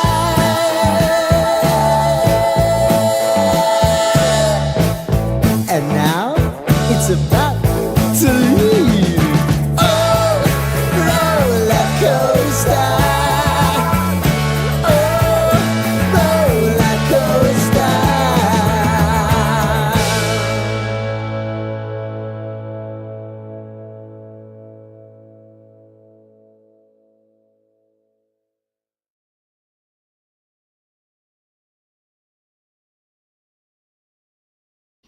The Bills' one and only home preseason game this year ends in a loss, 34-25 to the New York Giants. Though good news, no notable injuries, it appears, coming out of this game. We'll learn more on that in the coming days. But next up for the Bills, it is a road game against Chicago on Sunday night. And the Bills, they are going to be heading out to the Windy City early, as they'll have a joint practice with the Bears later on this week. And we'll get more on the Bills. Sal Capaccio joins the show in just about a half hour at 5 p.m.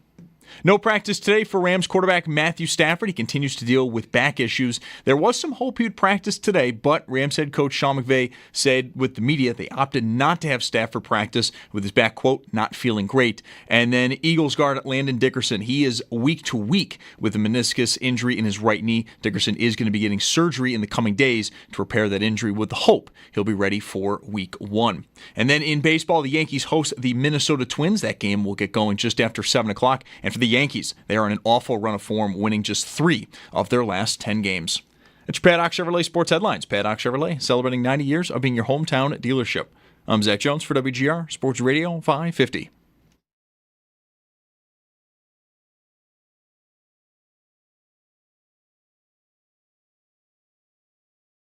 Trubisky in the shotgun here on 2nd and 3, back to pass, pocket collapsing, steps up in the pocket, looking deep down the middle of the field for Shavers, got him at the 21, and he's tackled at the 6-yard line. Tyrell Shavers making a play for the Bills in Saturday's loss. Do you have a take on Shavers? 803-0550. Tell us, or you didn't have it. How do you like that? Boy, that's you didn't have the take if you strict. if you don't tell us about it. If we all don't hear it, not sure it even existed. You got to get it on the board. 34-25 would not have been scoregami, but only 4 NFL games ever in the regular season ended by that score. One is famous, but it would never be known for the score. It's the Michael Strahan game. Oh, the game where Brett Favre fell down on purpose so Strahan could get the sack record? Yep. That was a 34-25 Packers win. For anybody keeping track of that. I'm not. The Shakir injury, so I was in my car last Monday listening to you. Enjoying the Toronto traffic as ever. Oh boy, that's going to be great. Man, I spent like a work week last week in Toronto area traffic.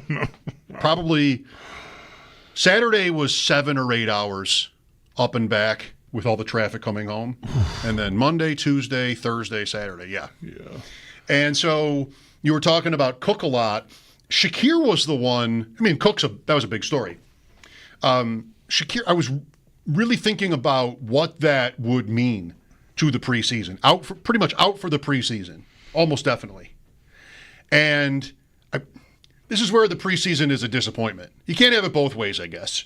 You know, you want to learn things and test theories and see. Coaches would love to do that too, but they don't want to risk injury or give away too much in terms of strategy. Yeah, I mostly would not want Shakir to play in the preseason at this point in his career. That's not to say that he wouldn't have if he were healthy, because a lot of guys that are entrenched starters, at least on defense, Milano, Trey White for starters, sorry, not trying to be cute, did see time. So this team has often played guys, but I don't need Shakir to do anything in the preseason as far as I'm concerned. No, what I was thinking, though, was that his absence might mean something to telling us what the Bills will do if they don't have him, what they might do. But without, again, like I said earlier, without Allen, what can you really find out or figure out? Like, how can you expect Elijah Moore, say, to, like, do something, to send a message, right? To do something that would tell us something that we might take away thinking, like, or his role is going to be from here to up here, something like significant like that. But there's just not enough volume, and there are not enough snaps, and you don't have Allen in there anyway. So, like, there was one play where he was open, right, and he didn't get the ball. There was a third and long. I don't remember if there was a penalty that set that up or how it came to be. I think 3rd and 15 early in the game. And, yeah, Trubisky just – Elijah Moore, I saw like an end zone shot at this, so like behind the Bills' offensive line, and Trubisky does not see Moore cutting across his face really open. Like there doesn't look to be a defender going with him at all. And instead, Trubisky stays to his right. Moore's going off to Trubisky's left. He stays to his right and throws it to Kincaid for a short gain that really didn't look like it had a chance to get all the way to the 15 yards they needed, whereas Moore had a lot of room there. There probably is a safety back there, but almost definitely there was. But there was a lot of room for him. But, yeah, quarterback just didn't see it. He only played 12 snaps, and, yes, of course, no Allen. I feel like it's a number of snaps that it can cut both ways. Like, on one hand, you might think, oh, well, they know who he is and what he is, and so they're not looking for him to prove anything to them. They're just going to play him a few snaps with the number ones, and then your day is over, sort of like an entrenched starter, which I don't think anyone's been viewing him. I mean, he has his fans, for sure, that are rooting for him and think it would be smart for him to be on the team, for the Bills to keep him on the team. That believe in him. Right, but he's not a sure thing, far from it. But they kind of treated him like one, in this game anyway. We'll see if that changes, like if Allen plays at all and he gets snaps with Allen and then no more. That's the piece. The Allen piece is right to identify like you are, for it being hard from out here. It's not hard for the team. They know what they're doing. I'm sure they have an idea anyway of what they're doing. But from out here, you're trying to get clues. What do they think of this guy? What are this guy's chances? And if a receiver, say, like Elijah Moore, this week against the Bears, Allen plays 2 series. This is just hypothetical. We don't know if any of this is going to happen. But he plays 2 series. There's, a dozen snaps or more in those 2 series, and Moore plays every one of them. And then comes out when Allen comes out. That would be a sign to me that he's like maybe more firmly in the mix than I think sitting here right now today. Or is just Shakir's backup. Right. Sure. Right. And that player is probably on the roster. Right. If he is Shakir's backup, which is where he's listed on the depth chart now, right. The Bills depth chart. Now, I've been working off an Our Lads one all year, and the Bills one was a little different in subtle ways, and that was one of the ways that he's behind Shakir, which that might be a runway to the roster in and of itself. Which would, again, explain him playing so sparingly. He's not somebody that hey, you got to show me something. Whereas a guy like Shavers, I think, is still in, show us something mode. Year 3. Yeah. I mean, good luck to him. He seems like he could be an exciting player, but numbers are not in his favor here. And neither, I want to say, is the fact that he's been on the team already for 2 years and has not really broken through at all yet. That would have been the first series of the game on offense because Knox jumped on the first snap. Oh, this Moore play I'm talking about that he was open on? Yeah. That's Third right. and 15 on the first series. Yep. And Kincaid for 10, and that, I think, was his only play. So that got him to 4th and 5. And that was not close enough for there to be a measurement, which, by the way, no longer includes measuring. They've taken the measuring out of measurements. Yeah, but they're still having a 60-year-old retired teacher decide where the ball should be. Somebody's got to do it. Yep. I watched the Seattle game, I told you, Vegas-Seattle Thursday night.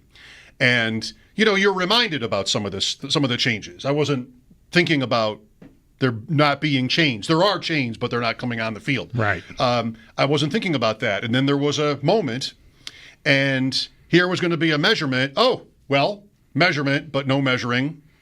We have video for this. And I think it was the Seahawk game. It was funny. The announcers were saying how we've just been told that it's not working.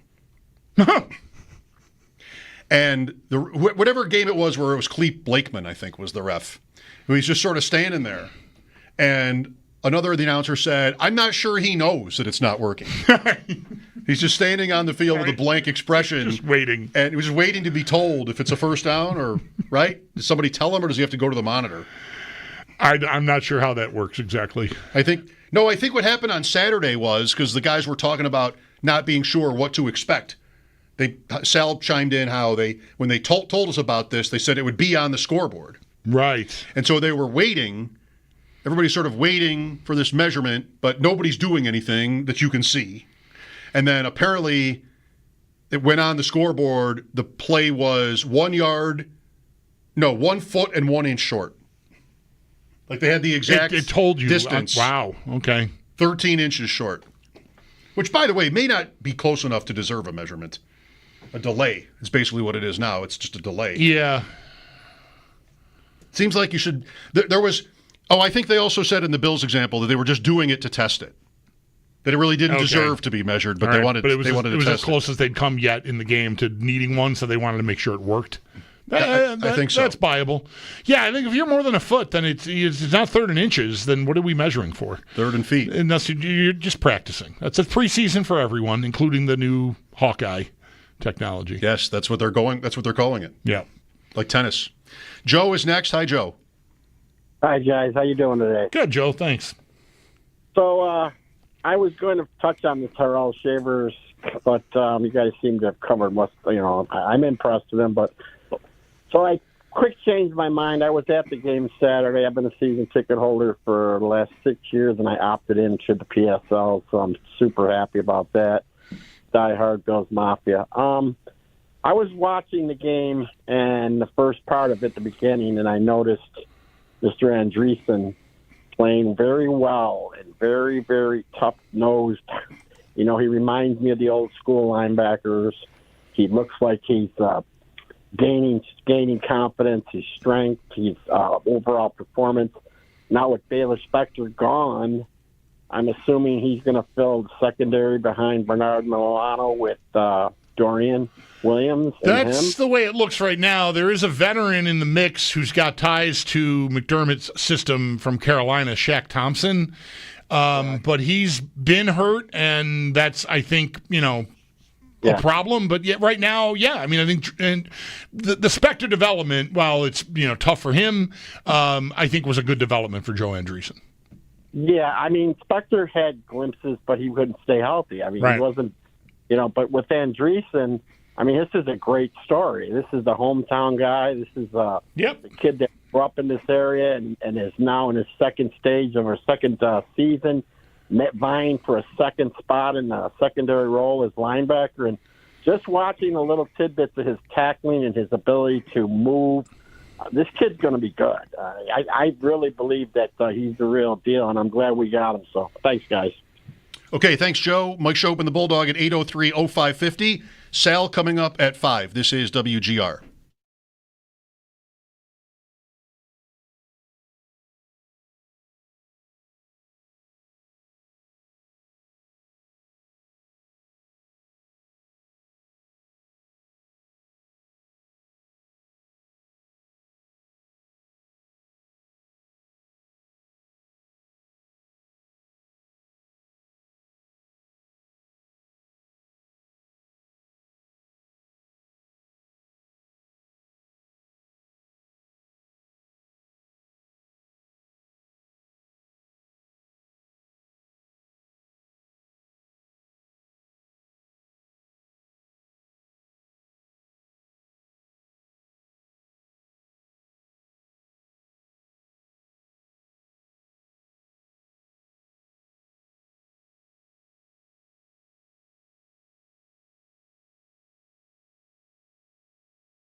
Reading about what looks like a significant injury in Houston, tight end Brevin Jordan.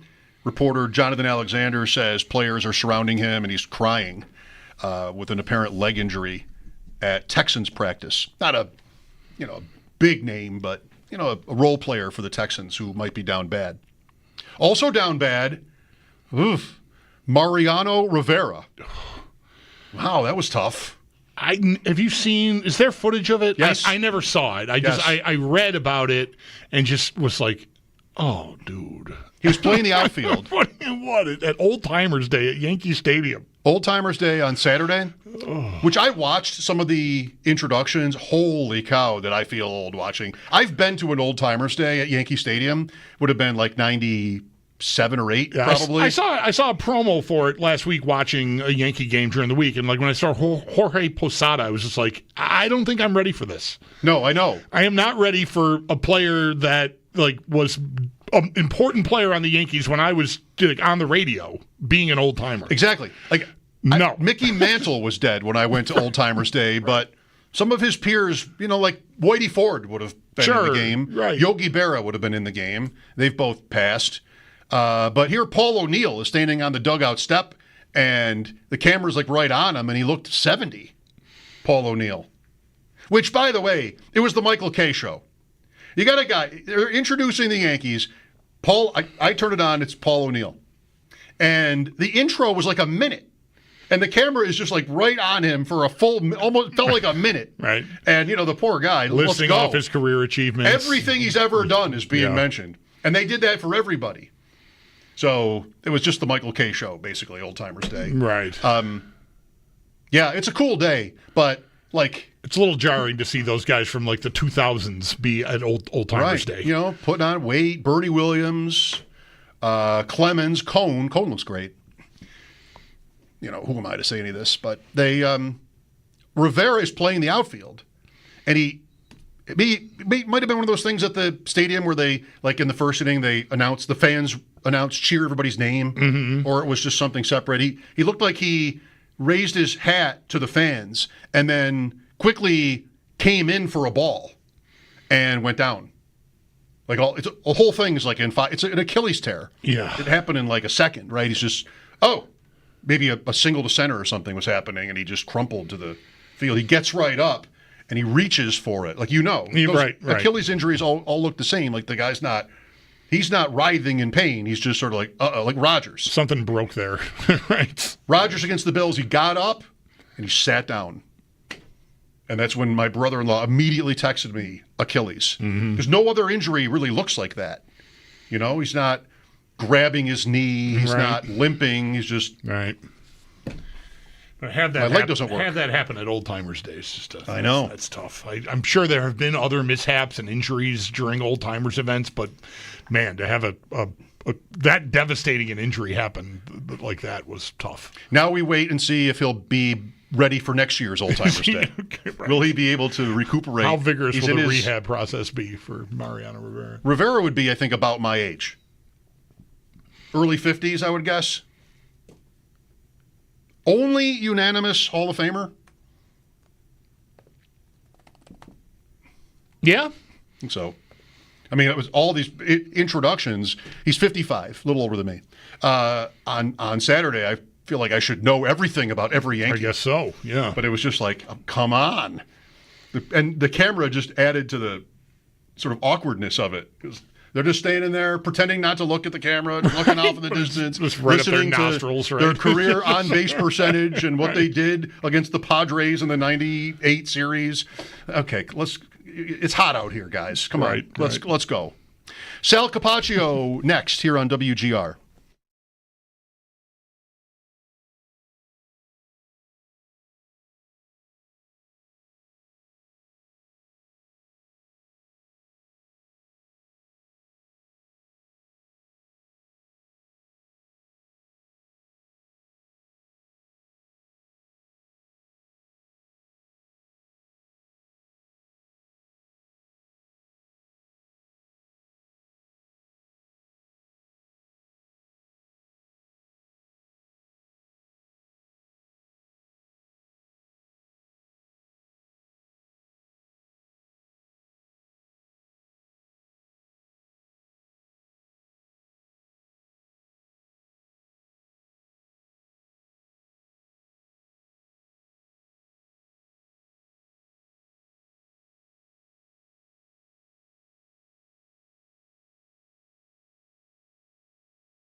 over the weekend. Their lone home preseason game ends in a loss to the Giants 34-25. But good news for the Bills, no notable injuries coming out of this game, but we will learn more on that as the week goes on. Next up for the Bills, it is a road game against Chicago on Sunday night. And the Bills, they're going to be heading out to the Windy City early as they'll have a joint practice with the Bears later this week. And we'll get more on what is to come as Sal Capaccio joins the show coming up next. No practice today for Rams quarterback Matthew Stafford. He continues to deal with a back issue. There was some hope he would practice today, but Rams head coach Sean McVay said they opted not to, with Stafford's back, quote, not feeling great. 49ers head coach Kyle Shanahan, speaking with the media today, says the hope is wide receiver Brandon Ayuk is ready to go by week 6 as he recovers from an ACL injury he suffered last year. And Eagles guard Landon Dickerson, week to week with a meniscus injury in his right knee. Dickerson is getting surgery to repair that injury. In baseball, the Yankees host the Minnesota Twins just after 7 o'clock. The Yankees are on a awful run of form, winning just 3 of their last 10 games. And we do have the preseason AP poll in college football. Texas coming in at number 1. And now officially, week 1 will have 3 top 10 matchups. Texas versus number 3 Ohio State, number 9 LSU versus number 4 Clemson, and number 6 Notre Dame versus number 10 Miami. That's your Paddock Chevrolet Sports Update. Paddock Chevrolet celebrating 90 years of being your hometown dealership. I'm Zach Jones for WGR Sports Radio 550.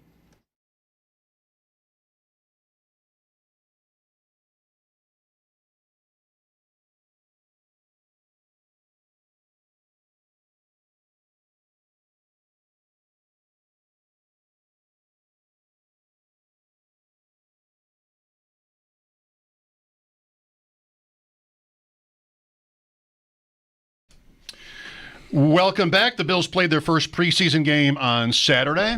Fun was had. The game was lost 34-25. Sal Capaccio was there for all of it. I know this because I listened to all of it. And I heard Sal many times. Of course he would be there. Sal, what was the highlight of the day? Ooh, good question. I think good crowd. That was great. Probably the Mike White rollout and pass to KJ Hamler, or the Mitchell Trubisky pass to Tyrell Shavers. I would say those two are probably the biggest highlights for the Bills. And Shavers, like that's only going to add juice to his campaign to make the team. Do you think this is the year that it finally happens for him? I still think it's an uphill battle because I think he would have to be making it as the 6th wide receiver unless Curtis Samuel still can't get on the field. They elect to, whether it's IR or trade him if someone would take a salary or release him. But I mean, we're a long way from all that. And then I still think, Elijah Moore offers something that this team, needs as far as a slot receiver, can get down the field, a little speed. So, yes, he helps his case, but I still think it's probably more of an uphill battle. And let's be honest, I know that if you make the team, you should be rewarded. But if they were to move on or release, Tyrell Shavers, you're probably more likely to get him back on the practice squad anyway, and then you can still kind of play the long game a little bit with him, as far as elevating him or bringing him up, throughout the year if you need him. Yeah, there are guys like this. 4A maybe is Shavers. Like, it's sort of, in my mind, it works against him here that he's been around for 2 years, not in his favor. You could make the argument that they know him, and, anybody can improve. But I would just kindly ask back, this team's wide receiver room has been questioned heavily for a couple of years. They're trying to win a championship. If the guy had what they needed, why wouldn't he have been up? But for that, to make one play in a blowout. So, I kind of feel the same way, Sal, that I wouldn't bet on him making it. Maybe he could. Yeah, I mean, injuries happen. We know that. And, they're going to have to still evaluate what they want on special teams and what guys on the roster they can use there or not use there. And some positions will impact other positions. I agree 100%, Mike, with not only the Bills aspect of that. Like, if he could help them, he would have been, called up earlier. But other teams, too. As a practice squad player, as you guys know, you're a free agent.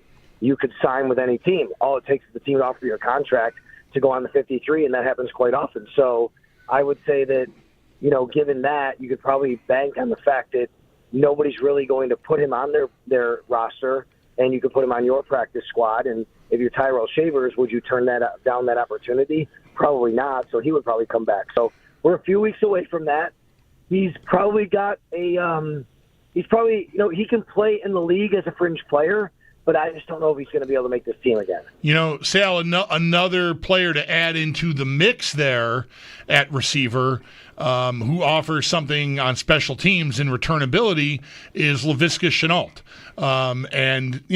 That got my attention Saturday. And maybe most notably the fact that he returned a punt, because I think we were talking on Friday about how I think you looked it up and uncovered why he is credited with a 55-yard touchdown on a punt return, but no punt returns. It's because he recovered a fumble and ran it back on a punt return. So he's never done that in college or in the NFL. He's a kick returner and receiver, but he did have a punt return. So I wonder if that feels like that's on the table now for him.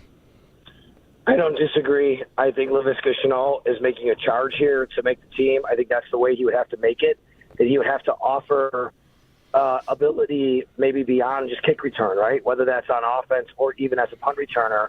But they really like what he can bring as a kick returner. Is it enough, though, to be able to stick on the team? And if you remember Friday when we were on Bulldog, and I made mention that at practice last week when he was doing warm-up drills, when he stepped up, Josh Allen was throwing the ball every time. I thought that was notable.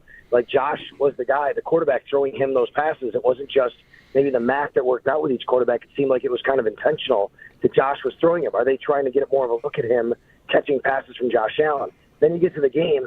It's not just putting him as a punt returner, and I agree. That's a big deal that you saw that. He also caught a 2-point conversion. It was a nice catch. He was on the field. He caught it with his hands. He made a nice play right there. I still think Brandon Codrington is this team's number one punt returner. But at the end of the day, they're going to have to evaluate how much Codrington gives to the defense playing nickel compared to how much other guys give to other positions and decide what's worth a certain spot versus another guy at another spot. And something on defense might impact offense. It's not just a one-for-one apples to apples. With Sal Capaccio, the never-ending challenges of trying to discern from preseason football what matters and what doesn't. I thought when I heard about the Khalil Shakir injury last week, well, this will be interesting it already was, I thought, possibly going to be interesting what the Bills, how they'll use their wide receivers and what can we tell from it. And now no Shakir, who was maybe the most solid, party in all of this. He's the one we knew the best, I think, for a role. And now it's opened up. What do the Bills want to do about it? What can we find out? Do you feel, Elijah Moore played a little bit. Samuel was hurt again. Do you feel either whether Saturday told us anything to that question, what does it look like without Shakir potentially, or just maybe you feel like you might know something new about that already without Saturday? No, I don't think it gave me much, Mike, because Josh Allen wasn't the quarterback, first of all, and, you're probably not running your full offense. You can't really tell. I think more than anything, it just gave us an opportunity to see where these guys are a little bit in the pecking order and who's getting on the field and who's not, who's getting opportunities, who's not. We mentioned Laviska Shenault, we mentioned Tyrell Shavers. Elijah Moore did not have a stat. He didn't have a target. But if you look at, there's a viral clip going around. Yep. There's one play where Mitch Trubisky had him wide open down the middle, and he beat his guy off the line of scrimmage. And if I'm evaluating film as coach, that's a great rep for him. That's a positive. It doesn't have to be something that the fans see as a stat. So, there's a lot of things that go into this that they're going to be evaluating here at the wide receiver spot. I think Curtis Samuel just needs to get on the field soon. Sean McDermott, after the game, talked about how, this is kind of go time now this week. He's excited to see which guys come back and what they can do. We're getting to the point of the second preseason game, and this is a big week with the Bears joint practice and having the ability to really put these guys in different situations and work a really good practice against another team. And then we're going to have the game on Sunday, obviously, and then you have one more preseason game where a lot of these guys aren't going to play. Yeah, back-end guys are, but not the starters against the Tampa Bay Buccaneers. And McDermott kind of made it known, he wants to see these guys get back, and it's going to be interesting to see who does get back when we go back to practice tomorrow. It did feel like the clues were pretty strong. Stop me if I get any of this wrong here, but among the injured guys here that suited up and took part in warm-up were both Curtis Samuel and Cole Bishop. Am I correct there? And so that feels like an indicator that maybe they're close and could practice this week. Is that a decent read? I would agree with that, yes. They warmed up with the team. They did not play. So what does that mean for their progress? Terrell Bernard, the same thing. Right. What does that mean? You know, he had been practicing, obviously, with the team already, but he didn't play. They didn't want to put him in that position. Spencer Brown, he had been practicing. They didn't want him to play. So I would put them kind of in the same bucket without the actual practices already, and then we'll see what they do, you know, coming up to starting tomorrow. And obviously James Cook's in that bucket as well, but for non-injury purposes. Sal, the defense, I mean, the Giants were pretty prosperous, especially throwing the ball 4 different quarterbacks, over 300 passing yards, a lot of it on screens, I know, but it for a preseason opener seemed to come pretty easily to the Giants, without Neighbors, by the way, in this game. Are there any concerns from it? Were there things that you saw that you think maybe will become more than just kind of a fluke? It reminded me last year the Bills gave up 33 to the Bears in the opening preseason game. The Bears, they ran all these bootlegs, and Bills had trouble stopping them, and they weren't game planning and all that, and I get it. They weren't game planning for screens. But I think you have to be better at recognizing them. So there's a concern for me that, okay, like if you're a team playing the Buffalo Bills, are you thinking, okay, we can get them on these types of plays? The defensive line didn't get a ton of pass rush, a few things that they did here and there to generate some pressure. That was nice, just one-on-one opportunities. But you'd like to see a little bit more of that, but you don't want to over-evaluate or, panic or anything like that because it is a preseason game. I think down the depth chart, secondary, Tre'Davious White after the game, some people said, you should give him an arrow down, an arrow down column. I don't think he played a bad game. I think he just had a few catches on him in front of him, but he's got to be able to, hold up and tackle a little bit. I thought Dane Jackson, it was a tough look to see him get beat one-on-one down the field by Lil Jordan Humphrey on the pass by Jackson Dart. So, DeMar Hamlin didn't get over in time. What responsibility was that? We're not exactly sure, if he was supposed to be there or not. So a few things here and there that I'd be a little concerned about, but nothing that I don't think that you should be overly concerned about right now because it was the first preseason game. And listen, Matt Bove asked Sean McDermott, on a scale of 1 to 10, how much game planning goes into a game like this? He said between 0 and 1, and 0 wasn't even an option. Yeah, right. Some individual players on defense that, to my eye, I thought played well, and I've seen some people that would agree with that. Bosa didn't fill up the stat sheet, only played 12 snaps, but looked like someone who you could envision having an impact. Again, preseason game number 1. And then I thought down the depth chart, the 2 rookie defensive tackles, Sanders and Walker, both made plays, and I feel like Sanders just did a lot of things right that maybe aren't super flashy, right? Positionally, leverage-wise, holding guys up to let guys behind him make plays, that kind of stuff. I feel like the Bills should come away from the game feeling pretty good about their second-round pick. I agree with that. I thought he played well. On the Jackson Dart touchdown pass I referenced to Lil Jordan Humphrey, TJ Sanders did a great job to put some pressure rate on him. So nice throw by Jackson Dart in the face of that pressure. But TJ Sanders did a really nice job. Deion Walker, I thought he did a nice job at the point of attack, but more so even getting his hand on a ball in the stat sheet, that's where he showed up. He had a batted down ball, and, with his size and his wingspan, that's a way that he can impact the game in a way that, you don't really necessarily expect a defensive tackle, but because, he can get his arms in a throwing lane, that was very good for him as well. So, yeah, I think overall for the 2 defensive rookie tackles, it was good. I don't think the same for Landon Jackson. I thought he had a tough go of it. Really didn't make much of an impact. He didn't show up in the stat sheet, which is fine, but it wasn't like he was necessarily, being seen otherwise, other than obviously penalty, right? A penalty that negated his own, rookie classmate Jordan Hancock's interception. So learning more from him. He was accountable in the locker room. He said what he did was he kind of lined up on the guy, not the ball. It was obviously something where he was in the neutral zone, so they called him for it. Eric Wood said, had it been in the regular season, he would owe Hancock a dinner. I was wondering, that'd probably be a pretty nice dinner for this one. First NFL pick, maybe, as well. Right. Yeah. And, what's the preseason equivalent of dinner? Like a hot dog? Does he owe him at least something? Drive-through. Just, I don't know. James Cook, Sal, so no new information that I know of when it comes to him. Anybody talking in a different sort of tone yet when it comes to Cook? I just wonder if you're hearing, as the days go by, more speculation within the team that he might not be around soon.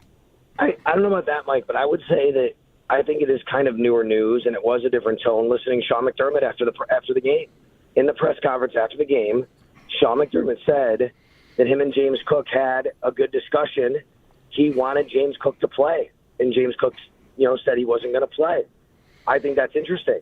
Cook did warm up with the team. He suited up. He warmed up. He actually took an 11-on-11 rep. Matt Bove mentioned it on our podcast. I did not see it at the time, but he said he took an 11-on-11 rep in that pregame warm-up where they're just kind of going and walking through things at a jogging pace. But Sean McDermott said that they had a conversation. James didn't play. So I do think that's interesting and notable and maybe changes a bit of how we look at all this. If you're thinking, that the Bills kind of know what's going on and they're not really, pressuring the situation, I think maybe that sounds a little different to me than that. Yeah, I was taken aback a little bit by that too, because I didn't hear the press conference, but I saw on the ticker on some station the words declined to play, which okay, wow, it's a little bit more stark than just whatever the usual would be. All of this is so peculiar. Well, yeah, I'm going to just to my eyes and my mind, it's peculiar, Sal. The timing of his starting to hold in after going through 7 practices, and then dressing. Is there some financial reason that he wanted to like if he doesn't take part in the warm up, does he get discredited for being there for the game or something? I'm trying to figure out why be in the warm-up? Like, what is the value in that, other than getting people's hopes up that, maybe they reached a settlement, everything's going to be okay. Oh, no, he's not playing. Like, I guess I don't follow other hold-ins in previous years around the league aggressively enough to know if this is a pretty common practice. But it just seemed odd to me that they would put him, he would want to even be out there, that they would want him out there in warm-ups if they know he's not going to take part in the game. I don't believe they can fine him if he did not participate in the game, as long as he's at the facility and he shows up and he's on time and all that, right? I mean, that's part of the CBA. You're getting paid weekly here. During the preseason, guys do. Veterans get a little more money than rookies, but it's a weekly kind of salary you get. So from James Cook's standpoint, why would he want to do it? I think because maybe he just wants to go through warm-up, show the same thing, kind of he's there, but he's not going to play, but also because the Bills believe that everybody should do that. From the Bills' standpoint, Sean McDermott just believes anybody who's healthy enough should do that. He values that stuff. He values going through that process, going through that routine, especially one home game in the preseason. Mm-hmm. That's the only chance you get inside the stadium to kind of do that with your timing on where everything is and how everything looks in the tunnel and coming out with your position group. Like that I know a lot of people kind of, look sideways at that. I get it. But Sean McDermott believes in the value of that and understanding that. And to me, that's why he said he wanted them to play. He wanted them to warm up, too, obviously. He wanted everybody to warm up if they're healthy enough. So from the Bills' standpoint, James Cook is just one of these player on the roster who they believe it's valuable to do that.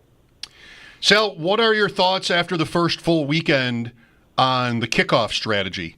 Seems that maybe the NFL has – last year they really didn't so much, but this year they seem to not want touchbacks. That's what it looked like to me. And kickers trying to, hit the green, right, between the goal line and the 20, and maybe trying different ways to accomplish that. That was actually my biggest takeaway, Mike, which is I think the kickers did a good job to land the ball, to be honest with you. They put the ball at a spot where guy had to catch it right at the goal line. Like, this is going to become an art. It's going to that's a great analogy, like hit the green. You're trying to really hit a spot now as a kicker, and I thought the kickers overall did a really good job of that and forced the returns, and that's what you want. You don't want to go in for a touchback. We had a couple of those. Opening kickoff was a touchback, actually, for the Bills kicking the ball. But I think other than that, the teams are trying to purposely put it inside the 5-yard line and force guys to return it, and if they get to the 34 or less, then that's a win. They're considering it, and really, honestly, I think both kicking teams did a good job of that. And we have 2 kickers named Davis for the time being here. What is going on with Bass? Like, has he been there at all at camp, participating? Yes, he's there. He is kind of walking around. He's with his group. He kind of goes through a little bit of mental reps sometimes. You see him on the field envisioning things, but he's not actually kicking. He has a pelvic injury. I would say, just from reading this from the outside in, if it was serious enough, they would have signed somebody to come in for a week, not just a day to get you by. It would be like, okay, we got to get somebody in here to get reps. We got to get somebody in here to get the operation with Reed Ferguson and Brad Robbins. They haven't done that. They signed one guy the day before a game to come in to make sure they had a field goal kicker, and then they made sure that they had an emergency kicker ready in Ray Davis and went through that operation. And I liked and agreed with Sean McDermott's explanation. You know, it's not for kicks and giggles. He said you never know if you lose your kicker during a game. You have to have a backup plan. The Bills, they were playing the Panthers a few years ago. The Panthers lost their kicker in pregame warmups. Panthers didn't have a kicker that game. Well, what if that happens during the game for the Bills? What if that happens during pregame warmups? Here's Ray Davis. They went through the operation. What does it look like if he has to do that, getting a kicking shoe on? Sean even went into the scenario of what if Ray Davis has to do that and he scores a touchdown? He has to go get the shoe on and come out. Like, these are things they have to think about in the grand scheme of things. But he said you're probably not going to see him do it again anymore in the preseason. They did it once. That's good. You don't want to see him out there taking unnecessary risks doing that. But in the meantime, guys, your question was about Tyler Bass, Mike. That's one of the guys I'd be eyeing this week to see if he returns to the field, because I think it's really important he starts to get back soon. Now, field goals are another matter, but I'll say it before Mike does. If Ray Davis scores a touchdown and I don't have the kicker, just go for two. I'm not going to really worry about I get look, that doesn't mean I'm mad about them doing what they did in this game. Like, let's see if he can do it in case we ever really need it or something. How dependable is it, et cetera, et cetera. But, and realizing, like, on a field goal, you don't have the option to go for two. If you want to kick, you're going to kick. Maybe even with your running back standing in for your kicker in an emergency basis. But as far as PATs go, I mean, just forget it. Just line up and go for two. No, I don't disagree. I would hope that would be the situation if they're in that situation. While we're on special teams real quick, I thought Brad Robbins had a good day. The punter for the Bills. I thought he boomed some punts. He placed a couple really nicely. He didn't have really good numbers, quote unquote, in Cincinnati. I say it that way because numbers are subjective when it comes to a punter. What's your job as a punter? And the Bills signed this guy to be a directional punter because they're not expecting him to have to kick from the 20-yard line all the time, right? And I thought he did a really good job. His gross average was like 52. He placed 3 of them out of 6 inside the 20. I thought that was a really good job by him. Last thing, were a lot of people that you talked to either Saturday or since talking about seeing the new stadium right over there? That thing, right? I mean, it's so far along that I feel like that'll be, especially when it's a preseason game and you're not as invested, probably. I imagine a lot of the conversation in the stadium Saturday was about the new place. Oh, no doubt about it. I mean, even for me, it was cool to see. I mean, because I get to go to the stadium more often than most people, and I see, the progress of it. But even when I go down there, maybe once a week at this point in time, a few days here and there, and all of a sudden you miss a few days, you go back, and it's like, man, it's just the progress that got made the last time you were there. It's pretty unbelievable. I heard a lot of people kind of talking about that, their first time that they were able to see that. The panels going up. When you come down, certain direction, you can see it kind of coming out of the ground a lot sooner than others, and then you see also that big dirt mound that's sitting back there as well. I mean, there's just a lot of things that kind of strike you, and you're like, wow, like this isn't really happening here, and it's coming along really fast. Very good, Sal. Thanks for your time today. What's the schedule for the week? Good question. Tomorrow we will hear from Sean McDermott at the 9 a.m. hour, and then the team will hit I think it's right at 9 a.m. maybe, but maybe shortly before. But either way, the team will be on the practice field at 9:30 a.m.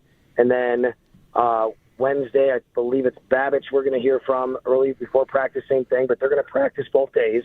The media is allowed to watch just like we did during St. John Fisher, guys. There's no change in the media. There's just no fans right now. So this kind of stays the same for us. So that'll be Tuesday and Wednesday, and then Thursday will be a travel day to Chicago. No practice for the media, at least. Maybe a walkthrough for them. But Thursday, a travel day to Chicago. Friday, a joint practice against the Bears. And then did I hear you say on the broadcast Saturday's a day off? Saturday's a day off for the I'm sure they have meetings, and I'm sure they have walkthrough or something. But they won't be practicing. Right. I'll be I know I'm planning on going to the Cubs-Pirates game on Saturday. Not a day off for you then. All right. You're going to a baseball game. Yeah, it should be fun. Look at that. Saturday you'll be at Wrigley and I'll be at Fenway. That's amazing. I love that, man. That's awesome. I will be at Canada Games Park, I'm sure, for indoor lacrosse. No doubt. Just kidding. The season's over. Very good. Thank you, Sal. We'll talk to you tomorrow. You got it, guys. Thanks. That's our Sal Capaccio on the West Shore Hotline. His appearance is brought to you by New York's only outlet liquor. When you need to stock up, it's the place to buy a case. What's your outlet? Yep, it's all done. Season ended for St. Catharines, so what is it? Almost 3 weeks of time nothing off here before high school fires back up. It's my post-Canada summer window. Well, boy, enjoy that for all it's worth. Yeah. It's not much cooler there, I found. I imagine not. No. It's like 34. That sounds cold, but I know it's hot. So hot. Mike Schopp and the Bulldog here at 803-0550. If you have something to say about the Bills game or just how things are looking for you this summer, let us know. James Cook, always a topic. I mean, he's still there, but not fully participating, as we know. Back after sports, this is WGR.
The Buffalo Bills got their preseason underway at home over the weekend, falling to the Giants 34-25. But good news, no notable injuries for the Bills coming out of this game. We hope to learn more on that tomorrow morning when head coach Sean McDermott speaks to the media before practice. And now next up for the Bills, it is going to be a road game against Chicago on Sunday night. And the Bills, they'll be heading out to the Windy City early. They'll have a joint practice with the Bears on Friday.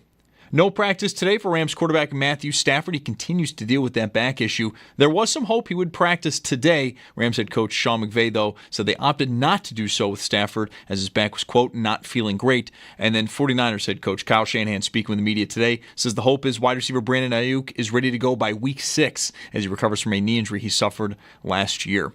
In baseball, the Yankees host the Minnesota Twins tonight just after 7 o'clock. The Yankees on an awful run of form, winning just 3 of their last 10 games. And then we did get the preseason AP poll in college football. Texas comes in at number 1, and now week 1 officially has 3 top 10 matchups. Texas versus number 3 Ohio State, number 9 LSU versus number 4 Clemson, and number 6 Notre Dame versus number 10 Miami.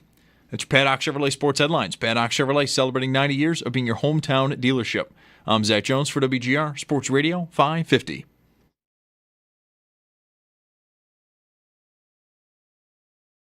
Dale's going to be at Wrigley next Saturday. I'm going to be at Fenway next Saturday. Oh, my God. And Sam's going to be in Vegas.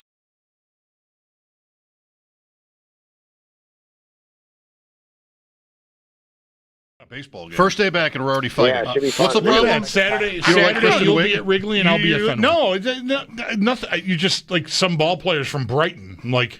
Brighton. Like, I don't know. You say you know what I think? Brighton. I think Soho down to Brighton. He must have played them all. I'm thinking England.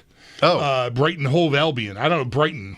I don't know what that means. Like, Rochester. Like, oh, okay. Mr. knows all the suburbs of Rochester. It's one of the bigger ones. The Bills don't practice there. Well, I guess there's that. That's it. That's the one you know. Pittsford is the one you know. Right. Yeah, Ernie Clement, I think, from the Blue Jays is from there. All right. Good. We're talking about yesterday's Blue Jays win. And apparently, well, I shouldn't say apparently, but I've just learned that also Kristen Wiig is also from this area. I believe is also from Brighton. Did I just call her Christian? You did. Okay. Yeah. I did not mean that. You're thinking of Christian Wade. I'm very sensitive. Who is from England. I'm very sensitive to that because my wife's name is Kirsten, and it often gets confused for Kristen. I would think. It's a much more common name than Kirsten.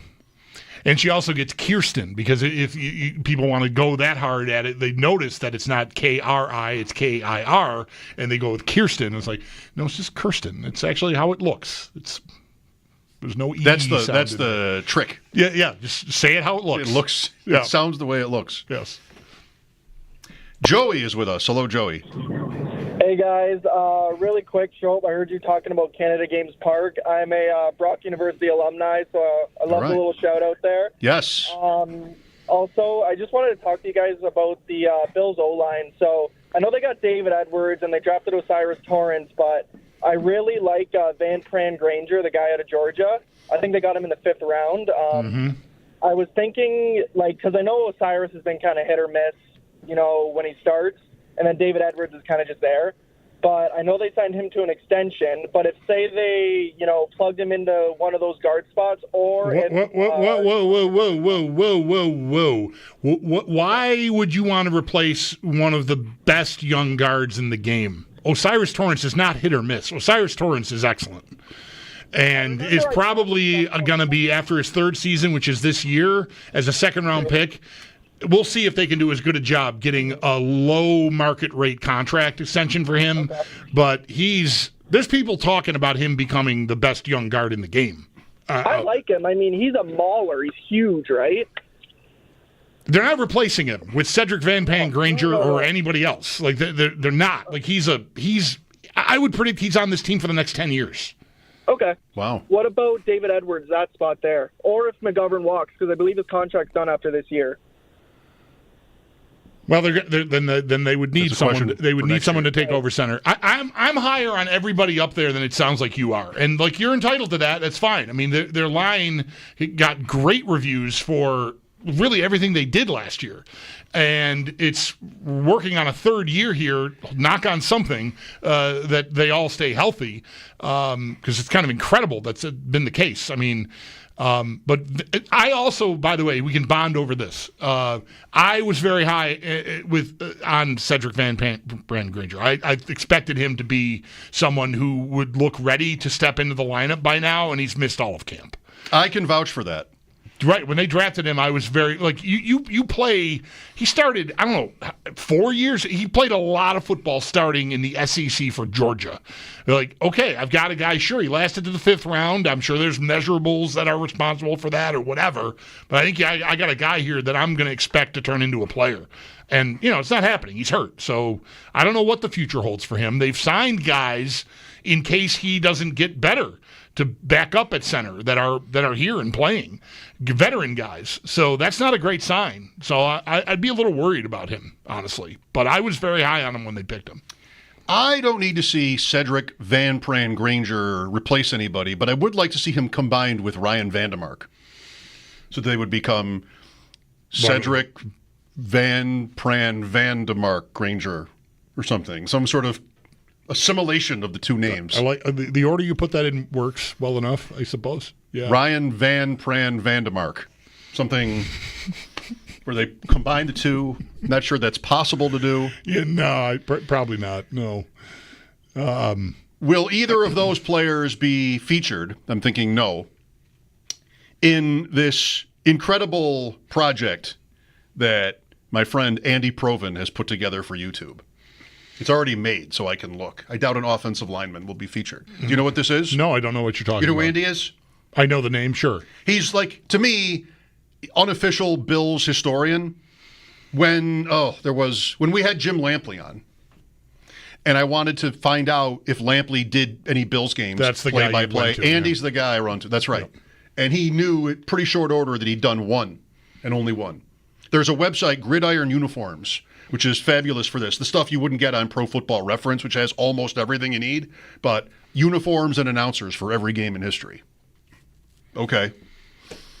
And he also, remember when I was doing, somewhere I have it in my bag maybe or at home, every coach that beat the Bills. I remember that list. Lost to the Bills. Mm-hmm. I want to find that.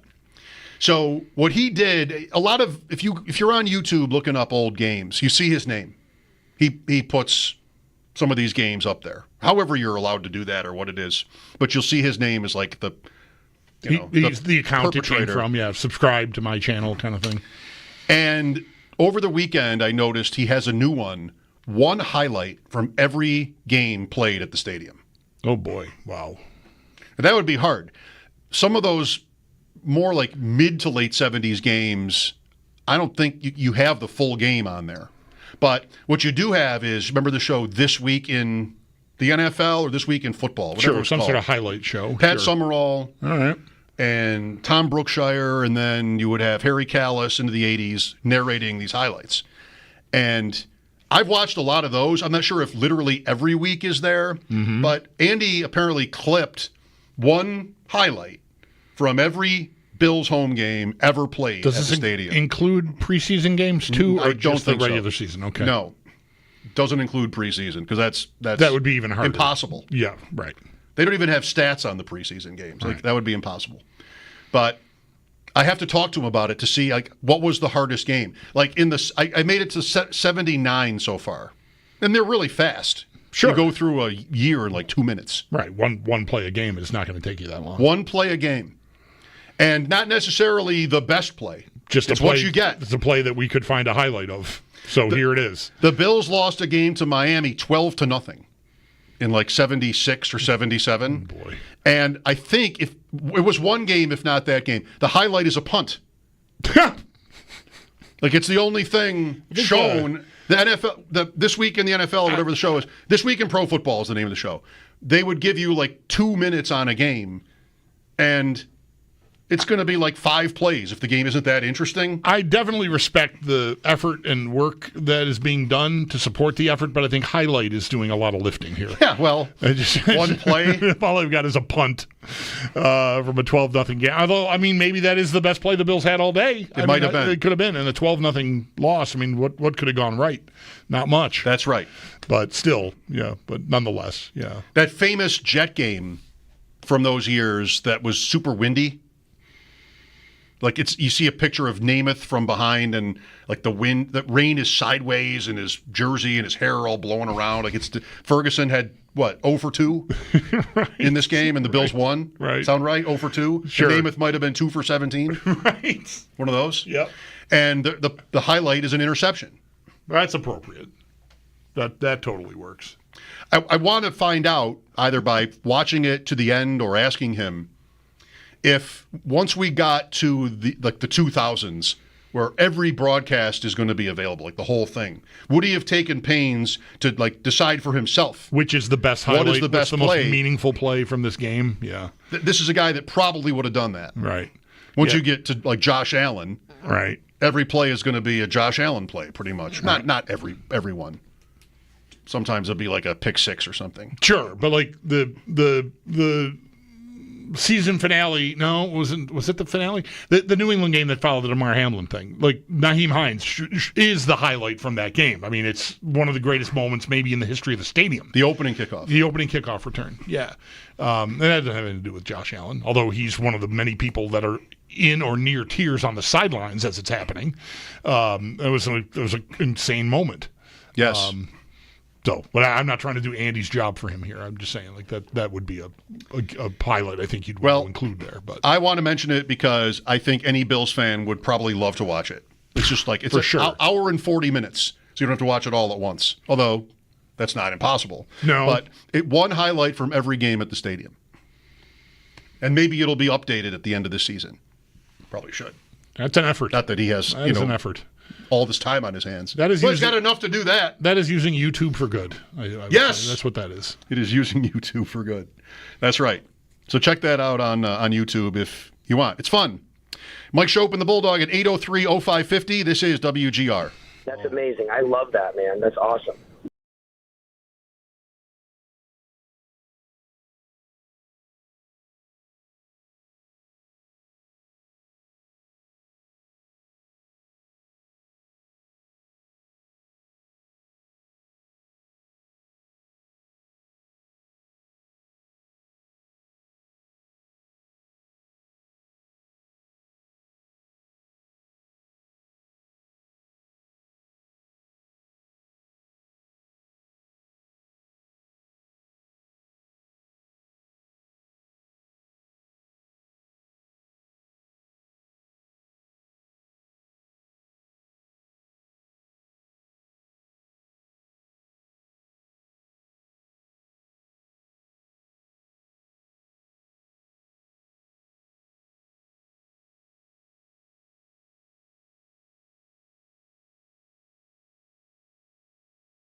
We've been living in sin so long, all the feels are gone. Fella stopped me on the street last night, said everything's alright. Roller coaster, make it through the day, alright. It seems your meal ticket is gone, but life goes on. want something better. Yeah, right. Now you're cooking on high heat in the middle of the street. Roller coaster, take me to a better time. Let's go. All sing your high line with the roller coaster of life. Yeah. It's time to all choose your timeline on the roller coaster of life.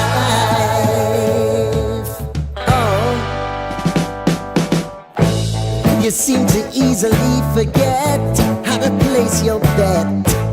When everyday life gets you down, you gotta steal the crown. Got to own it. Don't bitch and moan about it, please. God forbid you scrape your knees, and it's nothing to sneeze at. Oh, I've told you over and over again. You gotta get both hands around it and make your own plans. Roller coaster, it's taking over, it's about time. Oh, all sing your high line on the roller coaster of life. You've got to all choose your timeline with the roller coaster of life.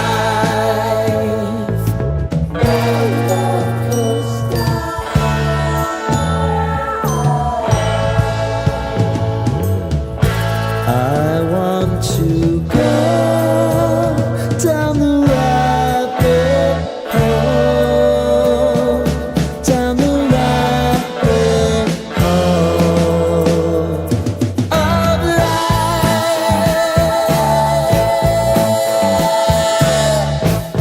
And now it's about to leave. Oh, roller coaster.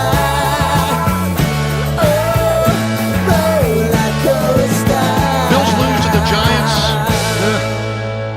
Okay, we know better than to sit here for 4 hours complaining, ripping them. Got to be better than losing to the Giants, which the Bills almost did in a real game 2 years ago, despite being 15.5-point favorites. They didn't lose. They probably should have. One untimed down, last play of the game from the 1. The score is 14-9 Bills. Tyrod Taylor is the quarterback. Saquon Barkley is the running back, and they threw a pass. Like a drop-back pass to Darren Waller over the middle. I can give you, well, how about 2 ideas that are way better than that? One is Barkley out wide. The other is Taylor out wide, like some sort of an RPO play. What am I doing dropping him back, looking for Darren Waller there? Bills get away with it. 15.5-point favorites. They didn't cover. They didn't even score 15 points. The game. The Denver game cost Dorsey his job. This game is before that Denver game? Yes. Okay.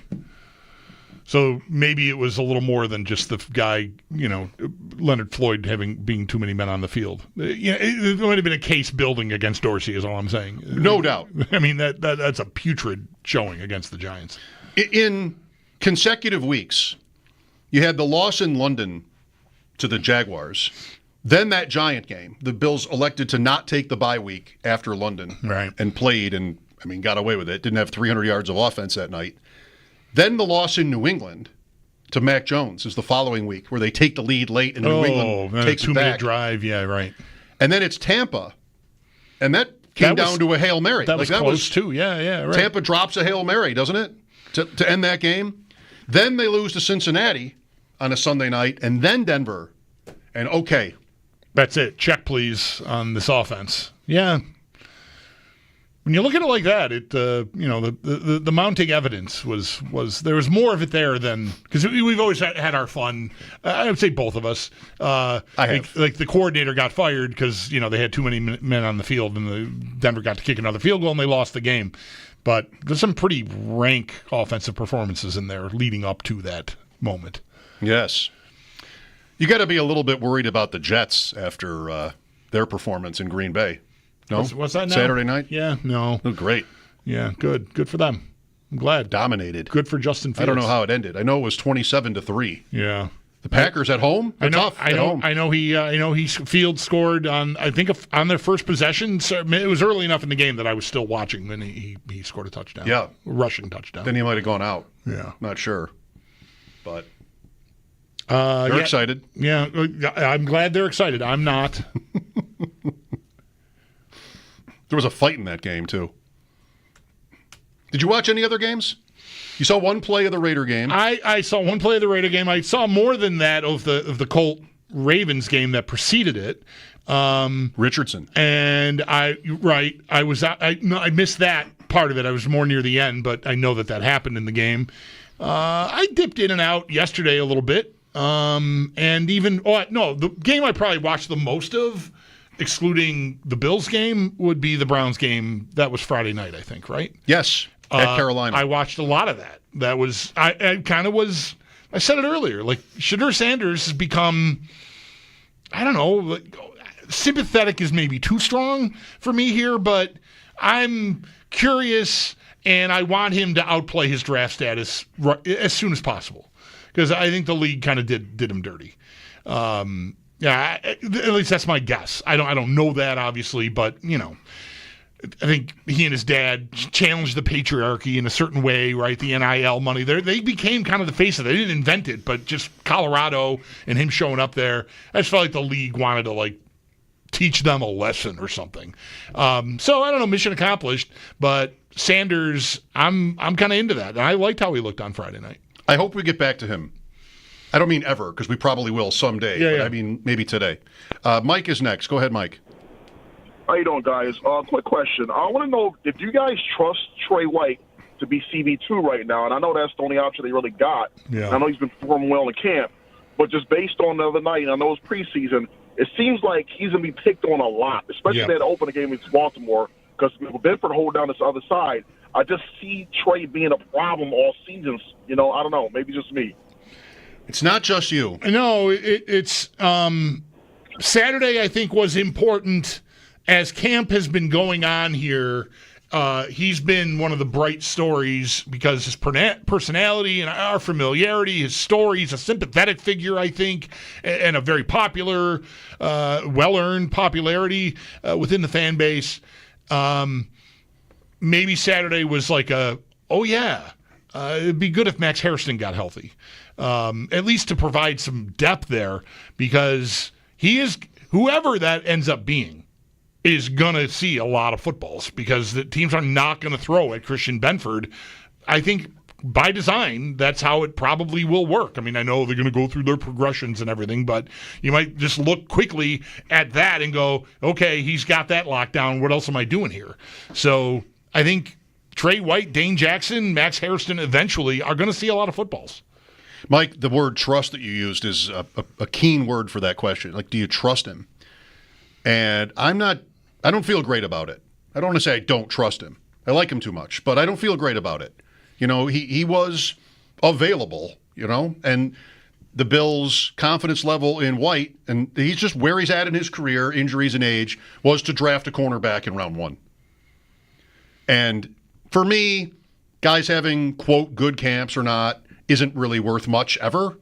It's just on such a small sample, and you don't even know what teams are trying to do on plays. You know, guy makes a couple plays, he gets headlines. So I don't love it, but maybe I'll be wrong will be wrong to doubt him, to not trust him as much as we would have 5 years ago. It's been a long time since he was good. Yeah. Thanks, Mike. Good question. It's one of the better questions about their roster right now. I think what is that going to be? They better get to the passer like hell if their secondary, you know, safeties are hurt and maybe a little bit iffy to begin with in that position. Whether Hairston's back in time, they're going to need to stop the pass through the pass rush maybe more than they've ever needed to under McDermott, because their secondary has often been excellent, usually. Mike Schopp and the Bulldog here. Thanks for the call, Mike. This is WGR.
Way this weekend, a 34-25 loss to the New York Giants, but no notable injuries coming out of this game for the Bills. We hope to learn even more on that front tomorrow when head coach Sean McDermott speaks to the media before practice. Next up for the Bills, though, it is a road game against Chicago on Sunday. The Bills will head out to the Windy City early. They have a joint practice with the Bears on Friday.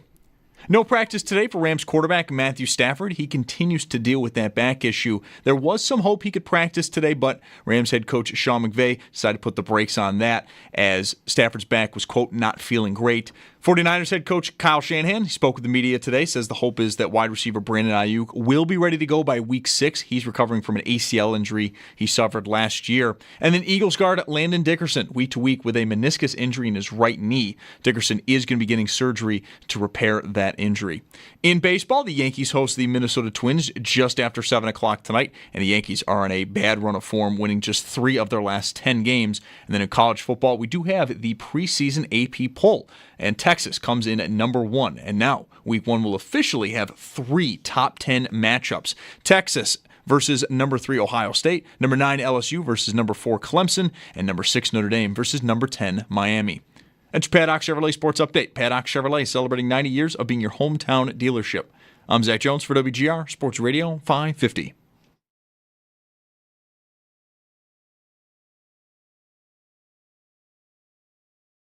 It's Mike Schopp. It's nothing you did. It's not you, it's me. It's not you. It's you, but you didn't cross me. And the Bulldog. Why did I choose? Why did I just stay in school? On WGR Sports Radio 550.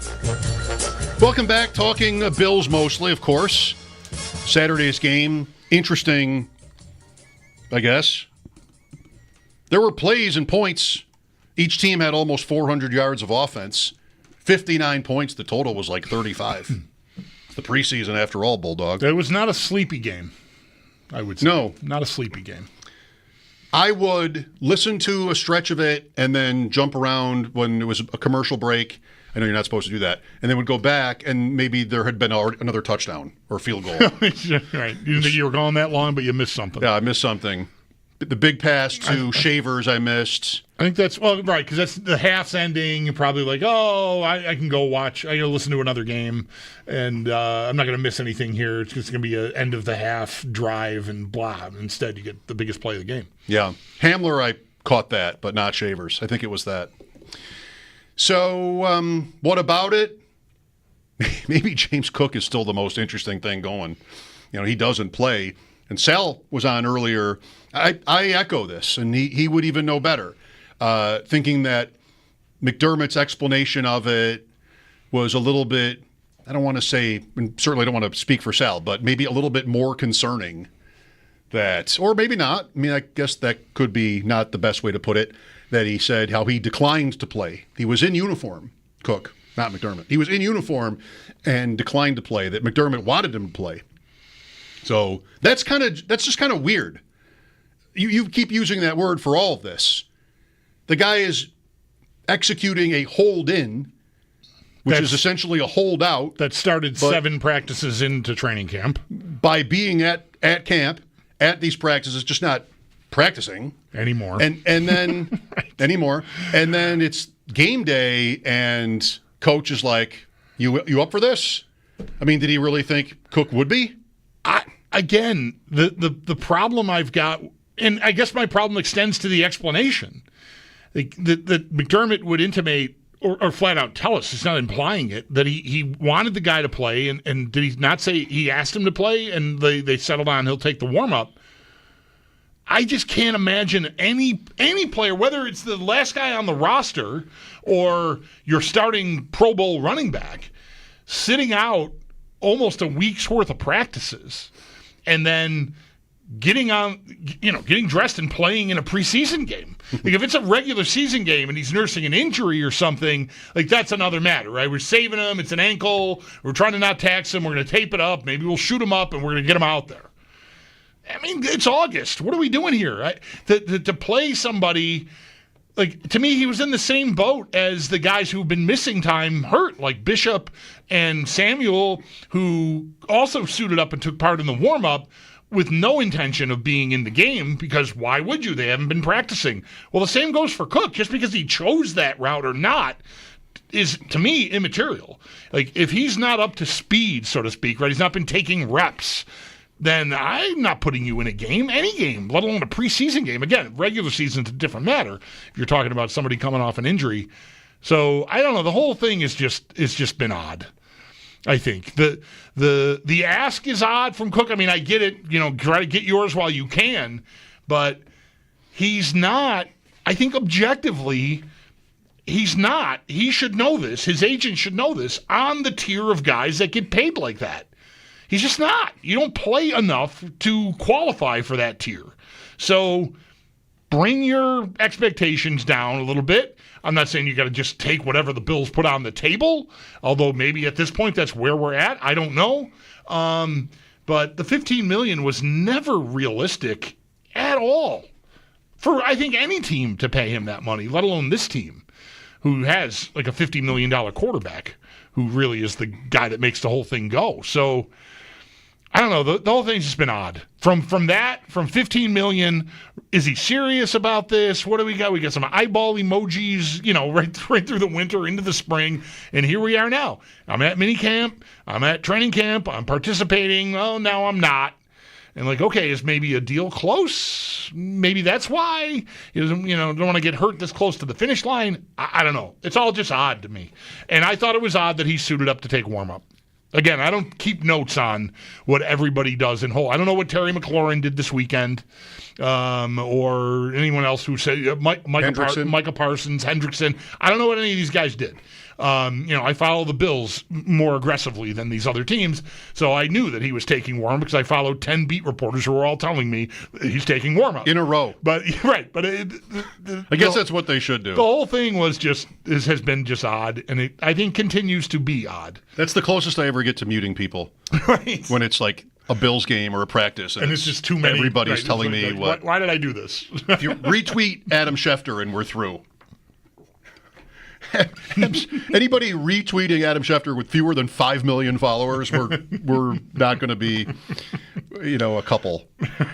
One thing about Cook's strategy, if it even is a strategy, and I think that's fair to quip about, because we talked back around minicamp that he wasn't even clear on what his intentions were. Right. I don't want to be a cancer, but whatever, I want something. Logically, the later you execute the holdout, the more pressure it puts on the team. I mean, if he sits at St. John Fisher from the beginning, just all the more leeway, all the more time to get a deal done, which should be everybody's goal anyway.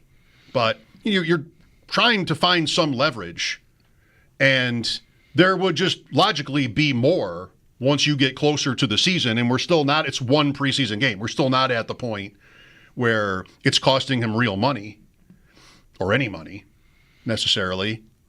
And it's also still so early that whoever's talking about James Cook, is anybody actually saying, oh, he needs these practices? Right. A lot last week I said it's August 4th or August 4th, whatever the date is. Like, same thing with the injuries. Like, the injuries aren't ideal, but there's nothing, to varying degrees. Shakir's serious enough that it's week to week. Hairston is serious enough that it's week to week. And, like, the opener is, to varying degrees, like, that becomes a concern. Like, is this guy going to be ready for that? Is that too much to ask? Will he have time to ramp up? Whatever. But mostly, I'm just...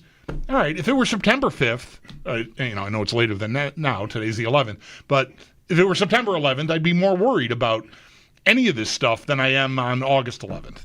Sure. So, maybe Cook wanted to find, right, didn't want to do it at the beginning, but, thought maybe something was going to shake free if he showed up. I guessed around this a number of times. Not that, and my guessing didn't end with him starting a hold-in, again, a week and a half into camp, but that's where we ended up.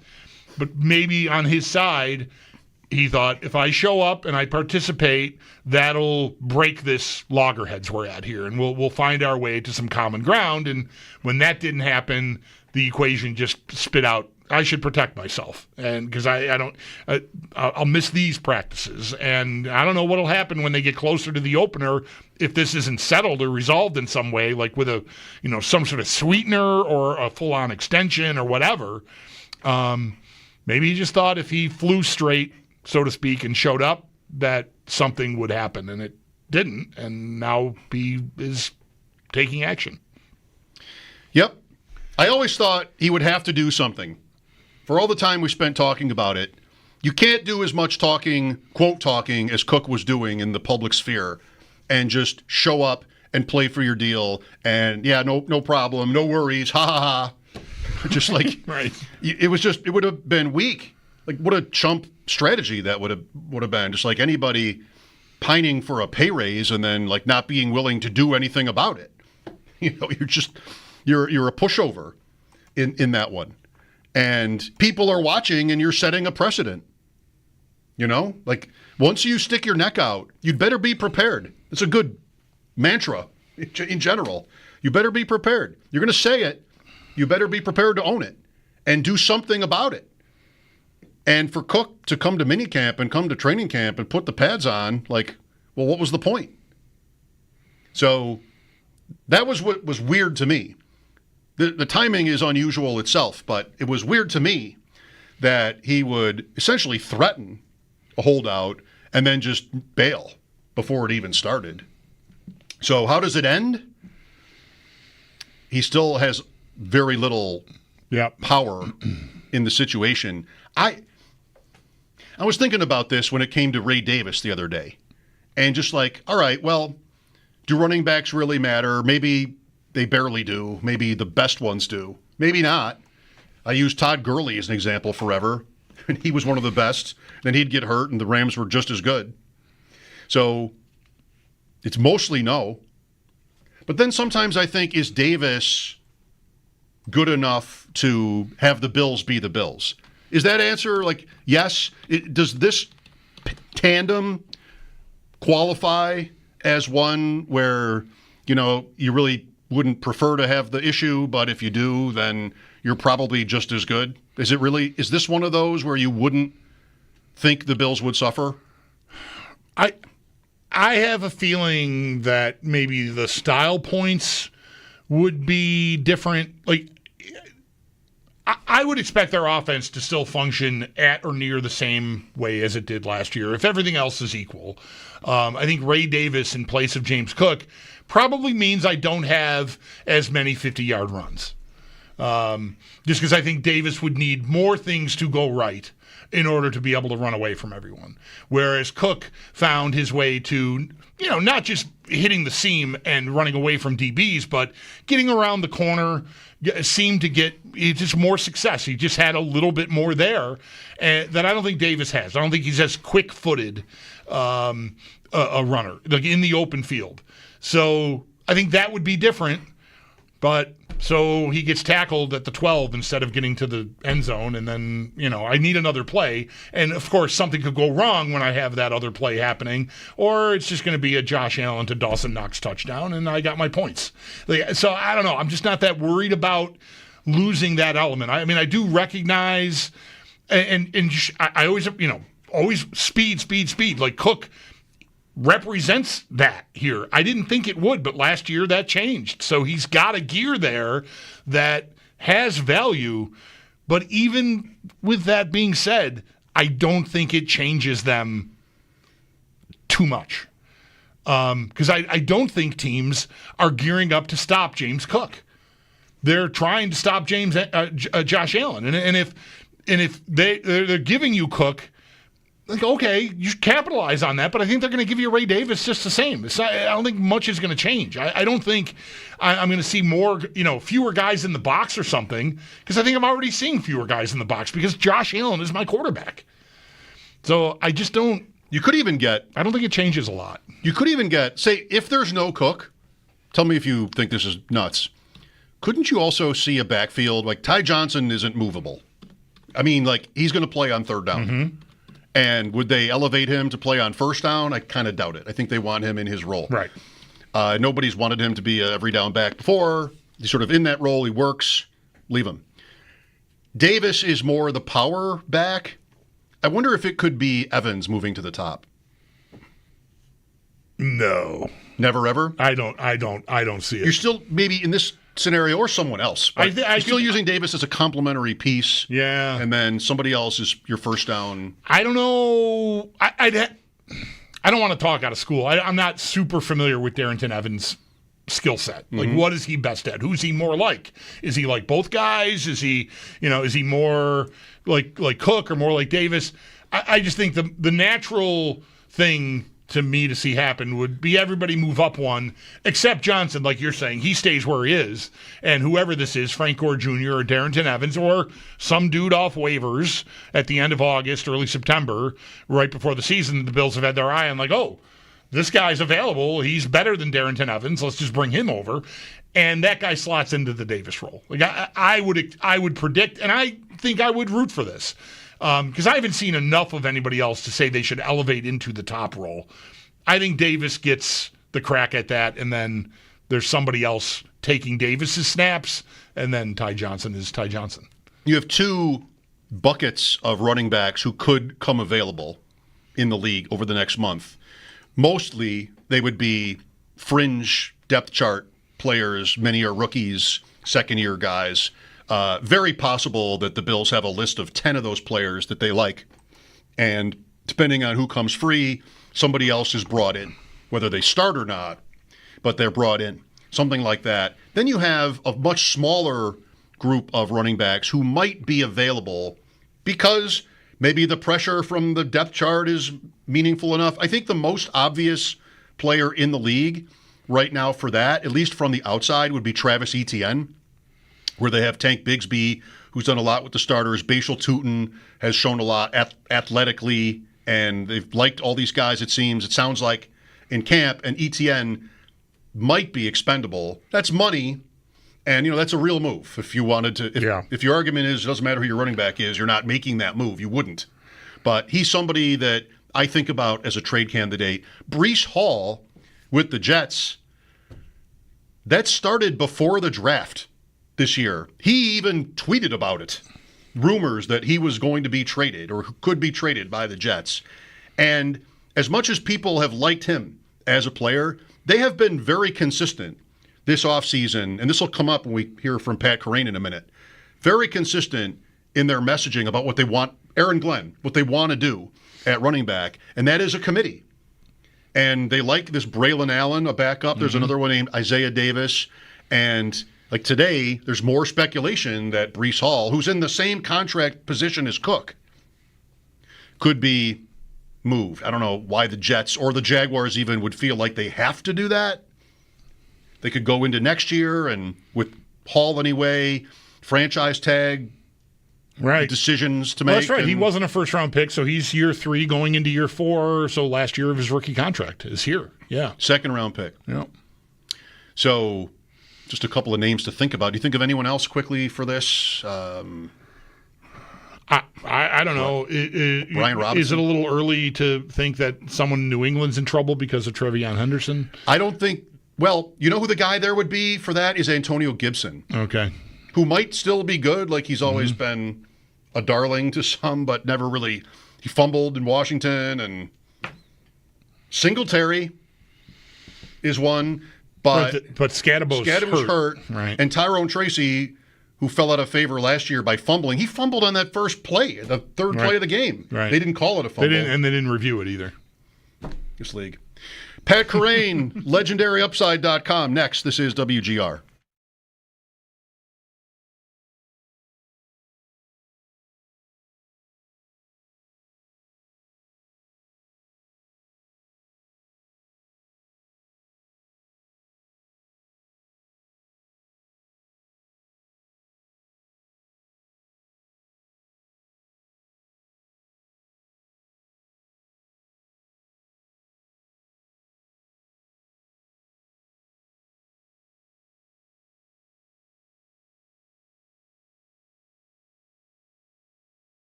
So long, all the fields are gone. Fella stopped me on the street last night, said everything's alright. Roller coaster, make it through the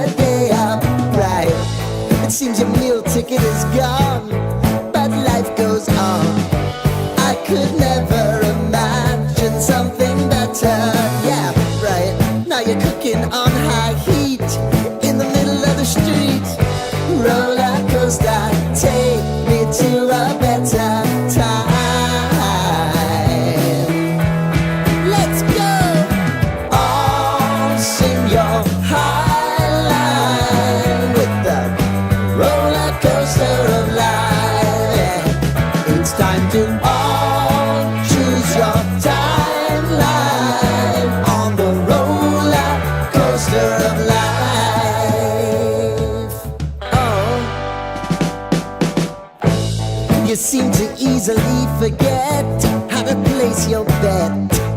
When everyday life gets you down, you gotta steal the crown. Got to own it. Don't bitch and moan about it, please. God forbid you scrape your knees, and it's nothing to sneeze at. Oh, I've told you over and over again. You gotta get both hands around it and make your own plans. Roller coaster, it's taking over. It's about time.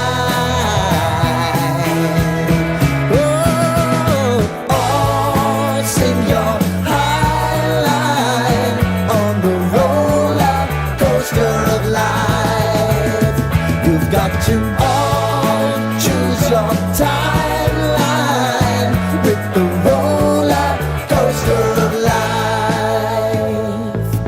Roller coaster.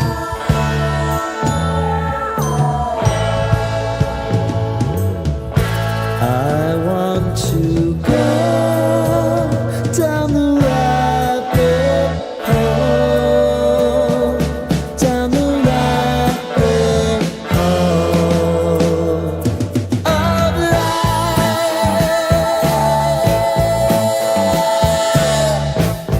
And now it's about to leave. Oh, roller coaster. Oh, roller coaster.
With us now on the Wester Hotline is Pat Kerrane. Pat has been a fantasy analyst for years, NBC.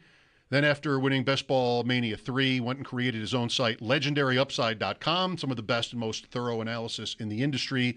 You can also catch Pat on the Ship Chasing Network on YouTube, which on Tuesdays, ADP Chasing also features me. Hope you didn't bother with the makeup this time, Pat. It's phone only. Yeah, this is nice. Nice change of pace from ADP Chasing. Don't need to apply any makeup. We are on the West Coast. That'd be 7 a.m., all that time in makeup. We could have sent him a link. I mean, we are streaming. You know, the people on the Twitch might want to see Pat. That's true. Well, it's not hard to find him. So thank you for taking time out for this, Pat. How was your weekend? Weekend was good. Yeah, went to the Del Mar racetrack out here in San Diego. Had a good time. Well, you can't be watching so much preseason football if you're at the races, but I'm sure you got your work in. Here we have the James Cook I don't know, Bulldog. Is saga too dramatic? Is it a saga yet? I don't think it's a saga yet. Another week? It's a situation. All right.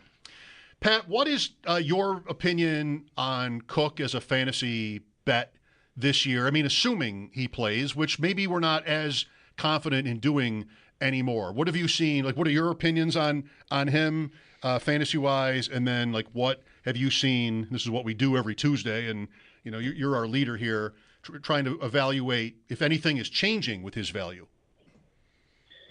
Yeah, it is changing a little bit. On Underdog, you'll see him kind of drop down into the fifth round more frequently. He was kind of more of a fourth